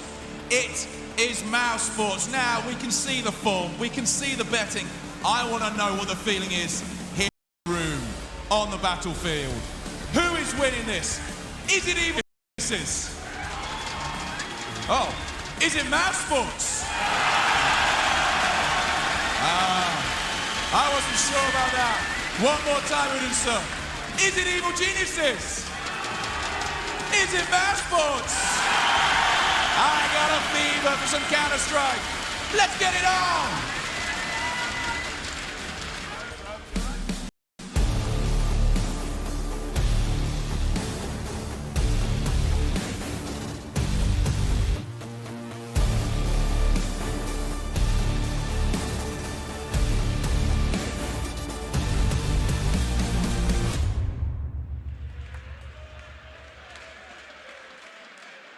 Well, Mr. Borge, I do not doubt that you have a fever because you are a pretty sick man. I'm going to leave it to you at that. Either way, let's talk a little bit about these. Well, we got 6 teams in the playoffs. Out of 4 of them, 2 of them are already eliminated from the Intel Grand Slam hunt. Liquid's out, and one of them is going to go out right now. Yeah, and right here coming into this one, you would have it on paper as the favorite just based off where they are ranked in the world right now. But mousesports, I think they're playing for a bit more. We were talking about the fact that they started to plateau. They weren't going deep in tournaments. Yeah, playoffs was a This team was assembled to take mousesports one step further than the last roster. Well, they need to start here because, sure, CAC, that was a pretty big trophy to lift, but the big boys are in attendance right now, and Carrigan and co are going to have a lot of work to do. They are. They're going to have to take down the Evil Geniuses, the all-star, star-studded lineup from North America. And they have these all-star players. They have Cirque. They have Breeze. Some of the best players in the world before the last maybe month or so, when they've kind of taken a dip. They need to step up in this game. Also, mousesports is really good at these aggressive plays on the CT side, the flash pushes to disrupt the defaults. You've got to watch out for that. And you've got to watch out for Rops. I mean, we talked a little bit about him just vaguely or you know, just very over the top, but the reality is that he is one of the top 3 players in the tournament. Yeah, and when they flick on over towards their CT side, he is the inside anchor for them, right? Which means if teams want to go with the standard, oh, we'll condition inside early in the game, trying to pick on one of rated players in the tournament right now. That's going to be a tall task for Rops if he stands up in the same way. Well, EG might have to go for a different game plan. But I want to follow that logic on the same way. Last time around, these two teams, Stan was running a double AWP setup. He was holding inside with that AWP. If Karrigan and co want to try and put pressure on there early, make sure the economy can't be built, go for constant force buys, make sure that EG don't have a big bank, that won't be possible. And that could be a key to success right now of making their T-side more than 4 rounds, which is where we saw them last time round in Malmo. I love Train. I'm so excited to watch a Train game, man. You have no idea. I absolutely love this map. I love these two teams on this map. I love the mind games that are going to be played since they played this map previously. I can't wait to watch it. Yes, and speaking of CT sides, you know, Chad, you kind of, you said there that when they that Rob's going to be the one to watch out for. That's because EG's starting on the CT side. Do we think that's going to give them a momentum? It's a blessing and a curse in a lot of ways. If you win that pistol, you're able to convert quite easily, then you can build a bank, and then you can just get the shutout going. But if you lose pistol, if you win pistol and lose the force fight, there it becomes very tumultuous, right? The CT side is where you want to start, but you can't set the pace. So maybe they'll come out with something a little bit more aggressive, but Train, the CT side's not really the map to do that. So you're happy with the side. Are you just making sure that everybody's warmed on into this? Because they haven't had a slow start to the tournament. They've had a big battle with Na'Vi. You know, you're not taking... The EG have come into this tournament with form. The only game they've lost is against a contender who nobody's known anything about for the last 30 days because they've been practicing in a bloody black box of Ukraine. Well then, thank you so much, Chad. To put it eloquently, I guess you are onto something there. And yes, they haven't played any online matches, but they haven't done any of that sort. They've had a lot of time off since Blast Copenhagen here, and I think that, like I mentioned, Stan, he's going to be huge in this in terms of keeping them fired up and keeping their heads in the right place. Cirque is another one who is an individual who can take over games, and this is a good chance for him to do that. A map like Train, he can be very flexible on the map. He's actually the rotator towards inside, which leaves a lot of pressure on that trio of Ethan, Tarek, and Breeze towards Yard. But if he gets the opportunity to rotate around as he feels, he can pick and choose the game. And we know AWPers in the past, when they feel it, well, that can just be a showstopper right there. Well, and the other thing about him is he's really good at going aggressive. He can also play passively, and he has the players around him. Tarek, even though he hasn't been performing as far as kills go recently, he is a really experienced and good support player in that team. He does a lot of dirty work in that team. So having him around with Cirque can help, especially because they sort of play off of each other on outside. One of the heroes of this lineup, I think, has to be Breeze, right? This is a guy that can turn the tide of a game just on a dime. Yeah, the thing is, when the SG was at the height of its powers, before we've obviously had it buffed at a price, you could just see this team running out, and then Breeze on the SGs just shooting heads, right? That's going to change a little bit if they can't get their economy going, and I wonder, have they had enough prac time or prep time to add a few more things to their arsenal of their T side, right? Have they been able to come up with a few extra strats? Because if you can't just get away with your individualism, that's where I give Mouse Sports the edge. They have better strategies. They are more well prepared when it comes to environments like this. I do think that, like you said, they may not have had time to add new stuff, but Stanislaus is a really good in-game leader at calling things off the fly. And these players, they're good players, so if they can they don't necessarily have to have practiced new stuff. If he can come up with new stuff on the fly, they have the ability to actually run that even though they haven't practiced it. Yeah, you're talking about the adaptability, right? Yeah. We're talking about being able to make those crucial decisions when it matters. Yeah, there's a few notes here with what we saw when we saw Mouse Sports go up against that of Renegades on Train. Now, they didn't have a hard time. There's the home hero. If he wins this, guess who he gets to face tomorrow? His friends. Yeah, his old mates. But look, they were just doing the standard E-box smoke with the 5-lane smoke, Karrigan getting out of main and setting the pace from there. They do a lot of fast-paced rounds off of that as well. But that's something that if you're EG, with your 3 riflers being close and aggressive Yard, they should be able to lock that one down. So I don't think it'll be that similar game plan. And then when we flick over again, I already mentioned this, seems to be every time I tune into a Mouse Sports game on the CT side of Pistol, they have at least 1 or 2 guys low ramp, the back of the low ramp Train in with a nade ready. Surely EG have done their homework on that, and they're just not going to run on down low ramp like we saw the Renegades do just a couple days ago. No, absolutely not. EG's coach, Amapet, he does a ton of demo work. If there was a trend to be caught on to, he definitely would have seen that. I wouldn't expect to see them doing any sort of crazy mistakes like that. But I am really looking forward to this game. I really like the way that Stanislaus calls on Train. It's very free-flowing. It's very exciting. They change the pace a lot. You'll see them be going fast some rounds and waiting till 10 seconds left on another round. They're very dynamic on this map. Well, let's talk a little bit about the AWP battle potentially at hands here. What are we looking at, Chad? Well, Woxic, of course, coming from Turkey, going up against the like of Cirque, actually, from Bulgaria, right? So when we have these two names go, so they're very sporadic AWPers, right? They can be very quick. They can be in your but they also know their roles, right? They don't step out of their bounds unless they have a play that they can make, and they can be game changers, right? If you see them go on in and they just hit those quick little 3Ks with the AWP, they can turn rounds for their team. Woxic in the past, we've seen him on maps like Nuke, a map where the AWP should not be proficient, and he makes it work. So these guys kind of bend the meta with the AWP, and they bring that excitement. They're not just role players with the AWP, they bring the firepower, and we'll see a bit more of that. But headphones off is never a good sign. Never, ever a good sign. Woxic's back. Who knows what's really going on? Karrigan, though, really basking in this, and I don't blame him a bit. This crowd's pretty awesome.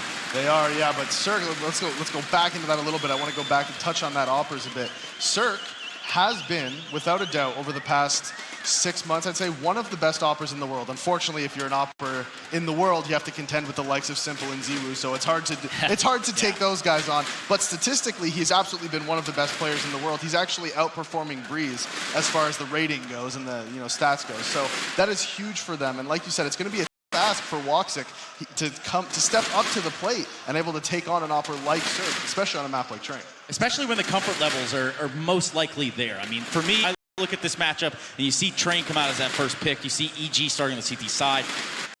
Can they come out with the fire that we know that they have? I mean, I think that's one of the big questions in this EG lineup is which EG are we getting today?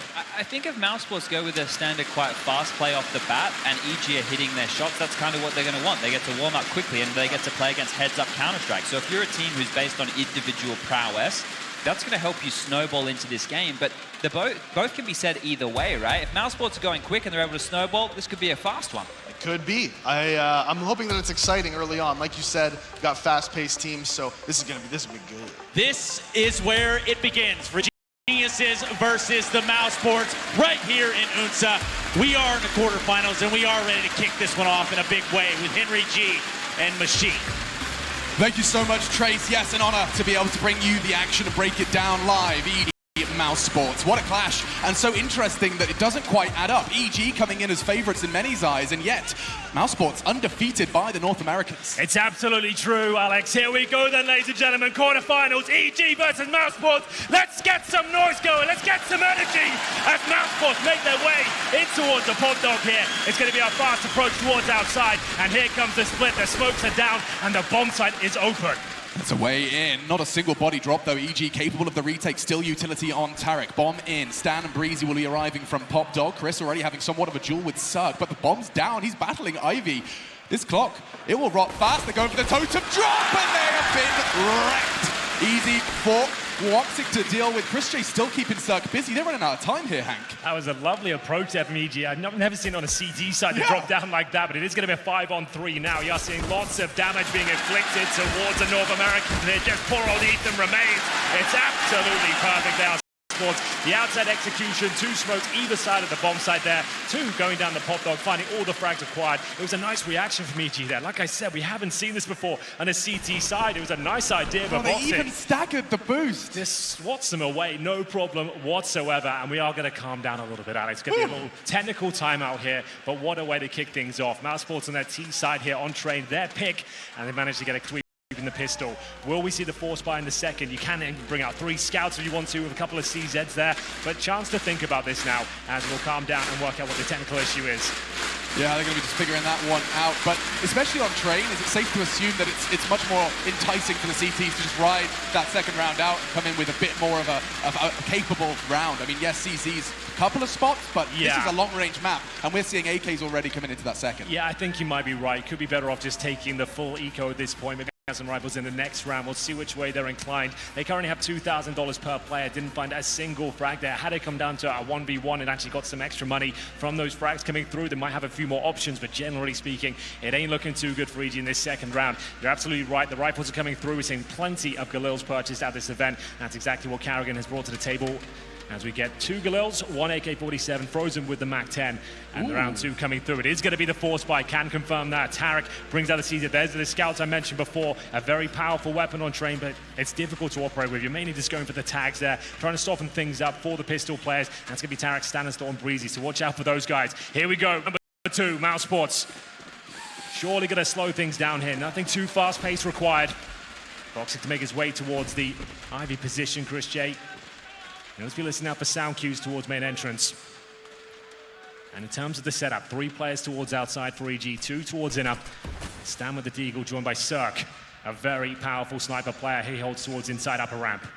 There is no weapon, I think, that is more attributed to the skill set of Cirque than the Scout. For now, Ethan's the one being tested, and that is so fast. A quick, precise catch. Brings Woxic down. You talk about that chip damage, and this round goes, the more freedom those Scouts find, well, it's going to make this round all the more difficult for Mouse. They definitely come in with favor, and you can see that this passive, you said, is going to be slow. Exactly that. Now the smoke's to rain in, though. Is this just trying to draw out what little utility EG have? A single smoke for Ethan. Yeah, I think you might be right there. Just throw a few smoke grenades out there. Bait the utility up on the CT side. They currently have 1 smoke remaining, 1 flashbang. They have no defuse kits here, but they have had 1 valuable tag. That's Voxic down to just 29 points of health. It's Ethan looking towards main entrance round. Time ticking away, 45 seconds. Molotov down towards Popdog, just trying to get rid of any close-range players there with the CZs, as we'll see the first interaction now. Christian does get tagged, and there's a follow-up. Tarek keeps it to a 4-on-4. Keeping it competitive, EG. 30 seconds will start getting some sweaty palms on the Mouse Sports squad. As this smoke fades, it's a time, just narrow margins. Doesn't catch the glimpse just yet. Frozen responsible for it. Rops and Frozen, though, finally find their jewels, and just like that, the round is theirs. Bomb will go down, and now just Cirque given the impossible task of trying to make a little bit of extra impact. It really is quite impossible at this point. The bomb has been planted. 4 versus 1. Decent effort there from EG to do some tags, but unfortunately, a slow, methodical approach there from the international lineup of Mouse Sports, managing to pincer towards a bomb site there. Main entrance, Popdog, and of course the Ivy position. Well timed, managing to trade out frags. Smokes down, and the bomb planted. Once that bomb is planted this sort of round, it's pretty much done, especially if it's going to be an equal situation there. But it will be Frozen, finding most of the frags. He gets 2 to his name. Chris J and Rops bringing up the rear, and Cirque just to hold on to the Scout here. It means a full eco going forward, Alex. As we go 2-0, a Scout in the next round, but you can be a little bit looser going forward now of your Mouse Sports. They don't have to be as slow or as careful. It is so interesting, isn't it, that that is the way Counter-Strike has gone. The victories come from the least mistakes. That's always been the case, but the mistakes can be for these additional weapons and these powerful second round buys. Look at that from Frozen. He didn't just get 1 there. Stan looking for the trade and just got met by a single bullet. Precise and Frozen, undoubtedly a win condition for Mouse Sports in this series. Yeah, absolutely. If he comes online, he looks like an absolute world-class player. He's so talented, but sometimes can be a little bit MIA at times, especially in the big games here. So looking for him to step up, but so far so good. That's a very impactful frags and got into this 2-0 position. Like we said, should be a foregone conclusion. The Mouse Sports pick this one up against USPs here. A couple of HGs, 1 Scout save in the previous round, but they're not going to be forcing the issue just yet. Just going to be getting key control of positions like Popdog. That's Rops confirming that area is clear as they work their way towards Ivy. Smoke towards the left-hand side, Molotov towards Sunny, and we'll see now them just going through and dissecting the map. Yeah, very procedural, just going through all of their predetermined. Oh, that's a push. That's a spanner in the works, and that's a frag for EG. They weren't expecting a second. Unfortunately, for Mouse Sports, they do manage to get a grip back on the round. It looked, just for a moment, looked like EG had a shot at least causing a bit of a problem. It continues. It got tagged down to 3. That's all they'll be able to tell their friends about for round 3. There was a moment there. A little moment. That flashbang caught the down towards Ivy, but only had the USPs, couldn't really punish upon it. 1 kill found, not a huge deal for Mouse Sports to deal with it in the end. It's going to be 3-0, but this is where the game really begins now. Cirque coming out their AWP, but not a single helmet spotted on the CT side. It means those Galils, they're as strong as AKs right now. A bit of faster rate of fire as well as we get into the first gun round now. Voxic has got his AWP as well.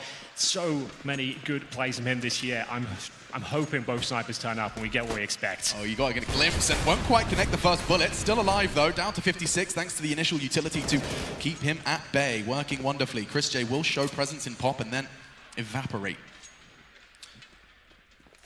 Yeah, you'd expect maybe Mouse Sports with this sort of rounds, the fact they've got the residual weapons like the Galils, they might go for a set piece straight away or a rush just to catch them off guard, knowing they won't have absolutely everything they need. But default for now with the bomb hovering on the T steps. We have got 2 players towards Ivy. That's going to be Frozen and Carrigan as Robs. You'll find him towards inner pretty much every single round on the T side and of course on the defense as well. Likes to work that upper ramp. He's very good at finding openings with that AK-47 and taking down even snipers as Carrigan will continue the progress towards Ivy here. Similar to what we saw in the round previous. And Incendiary fails. Gives him an opening here.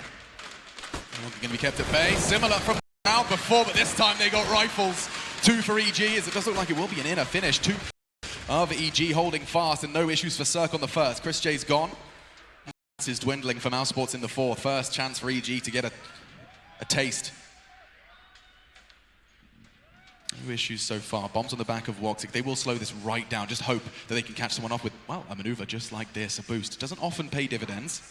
No, it doesn't, but when it works out, it does look very good. At this stage, just trying to keep EG honest. Any kills they can find would at least limit Cash going forward, but so far so good. That deadly flashbang towards Ivy seems to be very effective indeed. Mousesports were trying to bring some sort of fake towards that outside position. At that point, they had 3 players ready to go towards inside, but if both players go down, no bomb spotted, everyone's going to rotate towards in it, and so especially ready to deal with it. Only one player could commit. Now Rops and Voxic, with 5 seconds remaining, they're going to hold on to their weapons. They've got the AWP, the AK, still have $6,000 residual cash on Rops. He'll get no extra for this round, but he's held on to the weapon, so that's absolutely...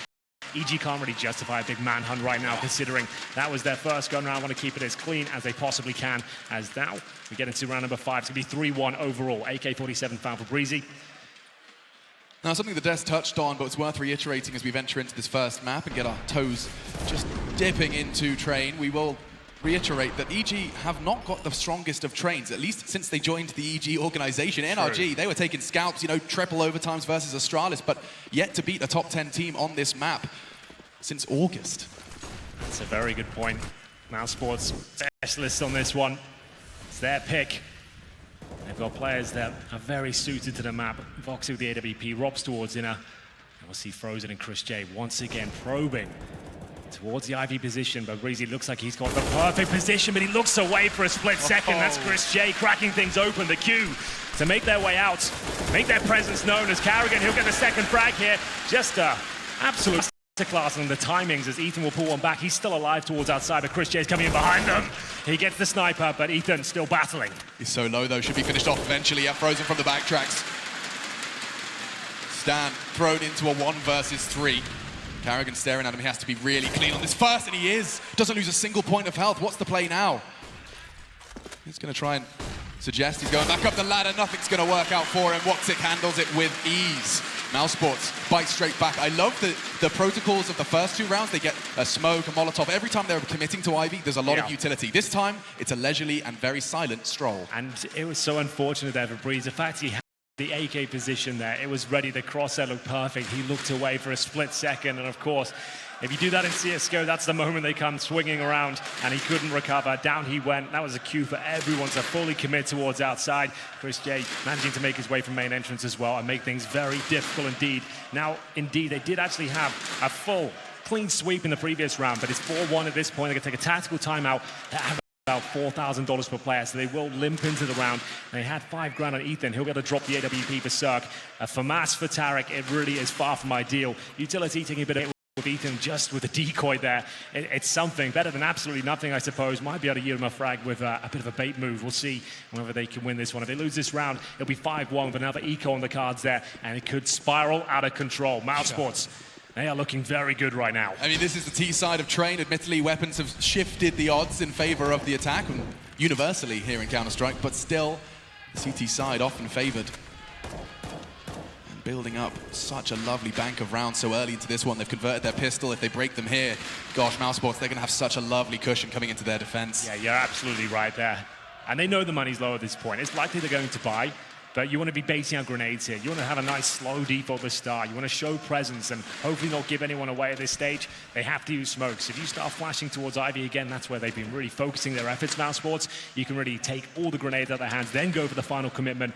As we see Mousesports once again holding up, but this time not really focusing towards the Ivy position. Only one player to be Frozen as Robs investigates the Pop Dog room. No one towards inside. Suggests it will be an outside play eventually. 55 seconds remaining still. Smokes are going to start the drive. Will it be the double pump? Doesn't look like Chris is going to go off this. Now towards 5, does have that vision obscured. A couple of bullets into the smoke, but nothing going to be connecting too much. And now Frozen continuing his advance. This has always been somewhat of a duel. It's Breezy and Frozen. The flash, it's always catching Frozen, but this time he finds solace in the corner.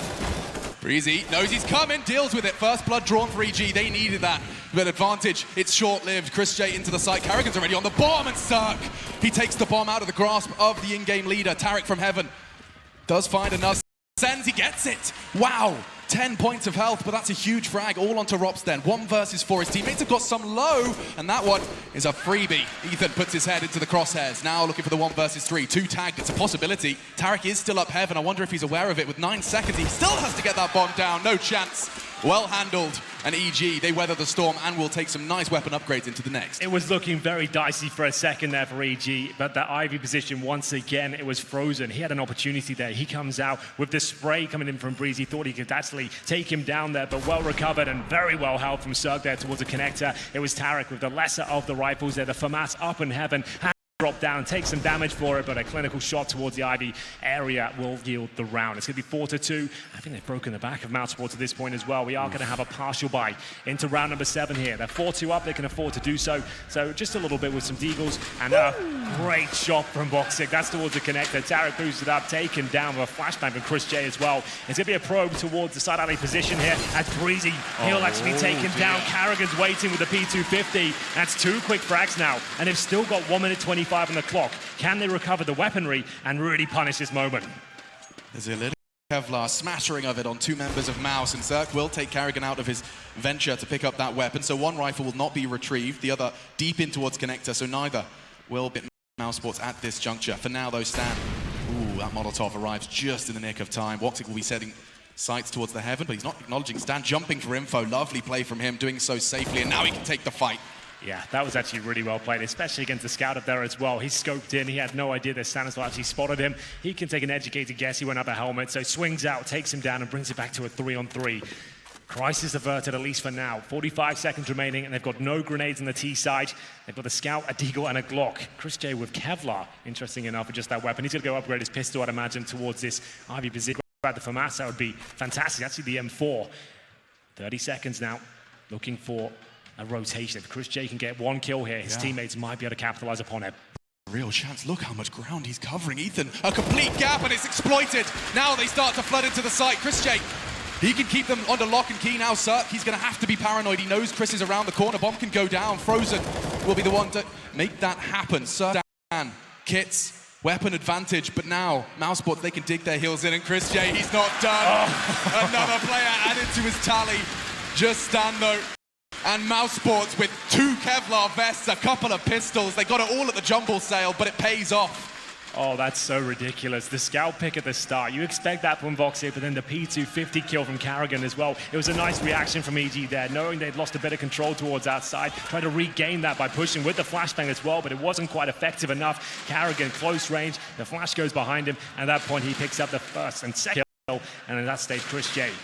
He had to pull things right back there, Alex. He somehow, some way, got the M4, wiggled through, got to the bomb site, and causes absolute chaos there. Recovers the AWP as well. That's a massive round for Mousesports to pick up. Okay, hindsight 2020, I acknowledge that. But does that round ever go Mousesports' way if they bothered to clear out Ivy and throw that M4 out of the map? If they gave away the M4, they actually made sure they recovered. I don't think so, because remember, he had a Glock. Yeah, he had Glock armor, you're right. So he would have 250. He's not killing Ethan on bomb train with a Glock. Yeah, you're absolutely right there. So yeah, that's an interesting thought, and maybe a little bit of a blunder there from EG. They're going to be bringing in just the M4 from the previous round. We've got USPs, P250s. Difficult to make this one work, but the flashbang set up towards Ivy once again. Ethan pulling the pin, trying to set up Stanislaw here. Stan's got the M4. Flashbang goes through. He's going to have to commit off this, but the T's are being very passive indeed. He'll find nothing at all, drops the smoke, and that was pretty much all they had in the tank. No frag found, and they'll have to fall back. Chris J's just going to go for a walk out. A good spot from Ethan. That's just with the USP. Phenomenal cap. Like he had a rifle. More bullets connecting. Carrigan down to 66. EG looking to give Mousesports a taste of their own medicine just a little bit. 1 rifle. It's a similar circumstance eventually for Chris J. Stands on it now. And they have stacked up on this bomb train nicely. They're not going to make these fights easy. Good Molotov. That'll force Cirque to reposition. But Carrigan, he wasn't expecting that. And Ethan, 2 with the pistol. Breezy's got a P250. 1 bullet would do significant damage, but he's been eliminated. Rops deals with that. There's so much time on the clock. Mouse just chill, hit the brakes, and it does look like that's what Rops is planning to do. Well, this is up the Frozen. Now he gets the double kill, just what they needed. Takes the lead back, and you can see Rob's aware of the potential flank coming through. Stanislaw still fighting tooth for nail here with the M4A4 on the bomb side. 1 versus 1 now. Voxic knows exactly where Tarek was, but he's actually fallen back. Decides to reposition towards Pop Dog once again. Bomb to be planted here. 30 HP and their USP in hand. Doesn't look good for him. There should be no way. He's on the P250. The information has been conveyed, and up to heaven he goes. Yeah, it looks too good here for Voxic. How can he possibly flush him out? He knows he won't have a kid at this point. Sure, Tarek has the AK, but how did he make the peak the bomb? Because he's not going to swing out with just a touch of it. He's going to wait at least 5 seconds before he peaks. So this is it. Start the clock. He's See what I counting mean? in his head. Voxic is counting. Doesn't choose to acknowledge it because Tarek's making plenty of steps. Just toying with him here. The round one, just like that, no need. A stationary Voxic brings home the 6th for Mouse. Yeah, it's one of the most difficult bomb sites to retake, especially in a clutch scenario like that. He knows you haven't got a kit. You've barely got anything to operate with. Finding an AK-47 was something, but the first 2 frags coming in for EG wasn't quite enough there. Couldn't carry on with the momentum. Needed to recover those weapons as quickly as they possibly could. They had the M4 for Stanislaw, who did what he could with a couple of frags there. This was the start from Ethan, like he said, using this USB like a rifle. Very nice. Manages to get a couple of frags here as well, but still not quite enough. We go 6-2 on the T side of train here, Alex, and surely a double orb setup will come through now. That's normally the solution when everything goes wrong. It usually is. I mean, Breezy, he would not quite be able to do so with Kevlar, so he opts for the M4. 2 timeouts used in the first half, and in the first, 8 rounds of play. It's a good sign of the time.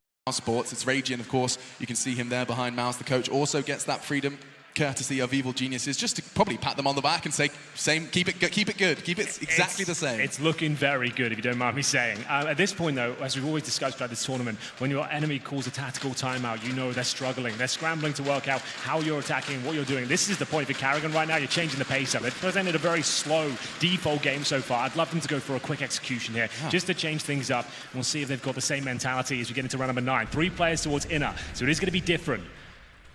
And similar pressure towards Ivy, because he saw just the round prior, EG were desperate to try and take that part of the map early. They were, flash pushing, checking.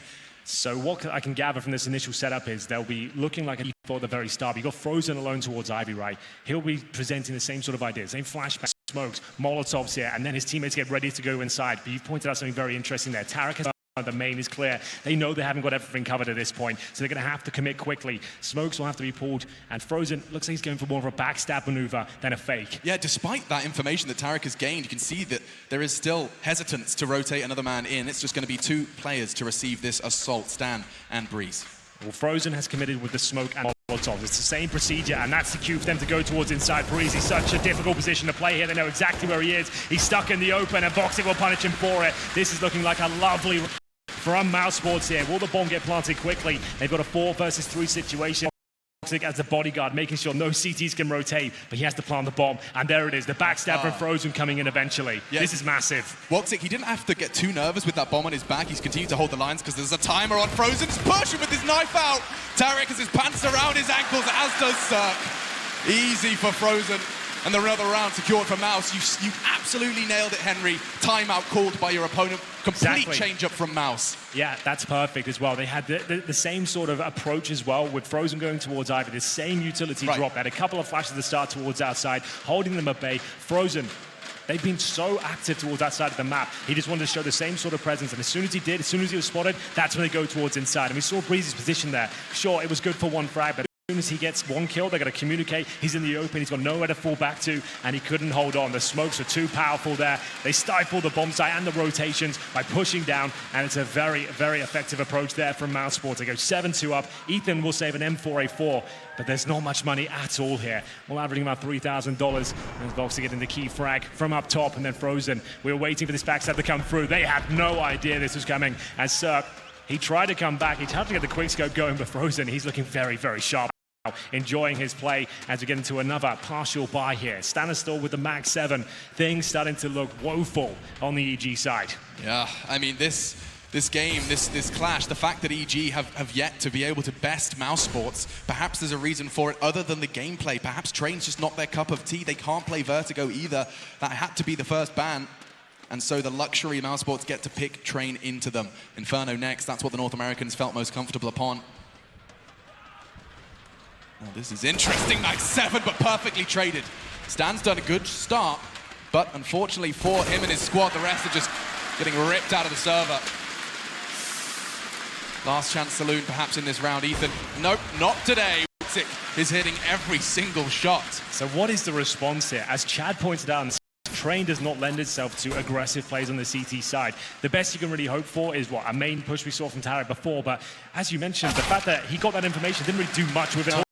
It begs the question now, what's the plan going forward? They know how to get map territory, but they're not really exploiting the fact that they can actually get towards main entrance. That should have been instant rotation. So if Tarek gets in that spot, they should have sent extra players towards inside. It was indicative of what was to come. And here comes the double AWP setup. Chad also mentioned that Stanislaw has been AWPing towards inside for the last couple of months or so. So is this a solution? He is currently top fragging. He's 7-7, but you can feel things are starting to fall apart here. Losing 8-2 on the CT side of Train really is far from ideal, especially on your opponent's pick here. It's going to be Cirque to open things up, though. A quick approach from Karrigan, trying to make his way to main entrance. He's punished for that. Early 5-on-4s. Chris J active once again towards Ivy, trying to make his way through, but this time Breezy contains him. Nice handling in EG. They've got the biggest advantage they've had so far this half. It comes in round 11. 2 early frags. mousesports likely going to continue to investigate. So much time on the clock. See if that aggressive EG been talking about does show their head. Mismanaged aggression, that is. You can have that luxury, especially with Stan on that AWP, just to leave him solo on that ramp. Yeah, that's exactly it. He'll either be towards lower or up. If he can get full control by himself, that means he can have 4 players towards outside, and he nails another kill here. 5 versus 2. At this point, looking to inflict damage financially if possible. Frozen, he'll be making his way towards outside. Krieg in hand at this point. Woxic with him. They've got Molotovs and flashes, so really just a contact play here, hoping to catch someone out, but it will be Breeze. Bringing it back to a 5-on-1. Yeah, now Woxic, I mean, same story. One less teammate with him. Breezy was holding such a lovely passive line. Rose walking into it. Oh, that's a freebie, but he continues to push in. It was held by Ethan.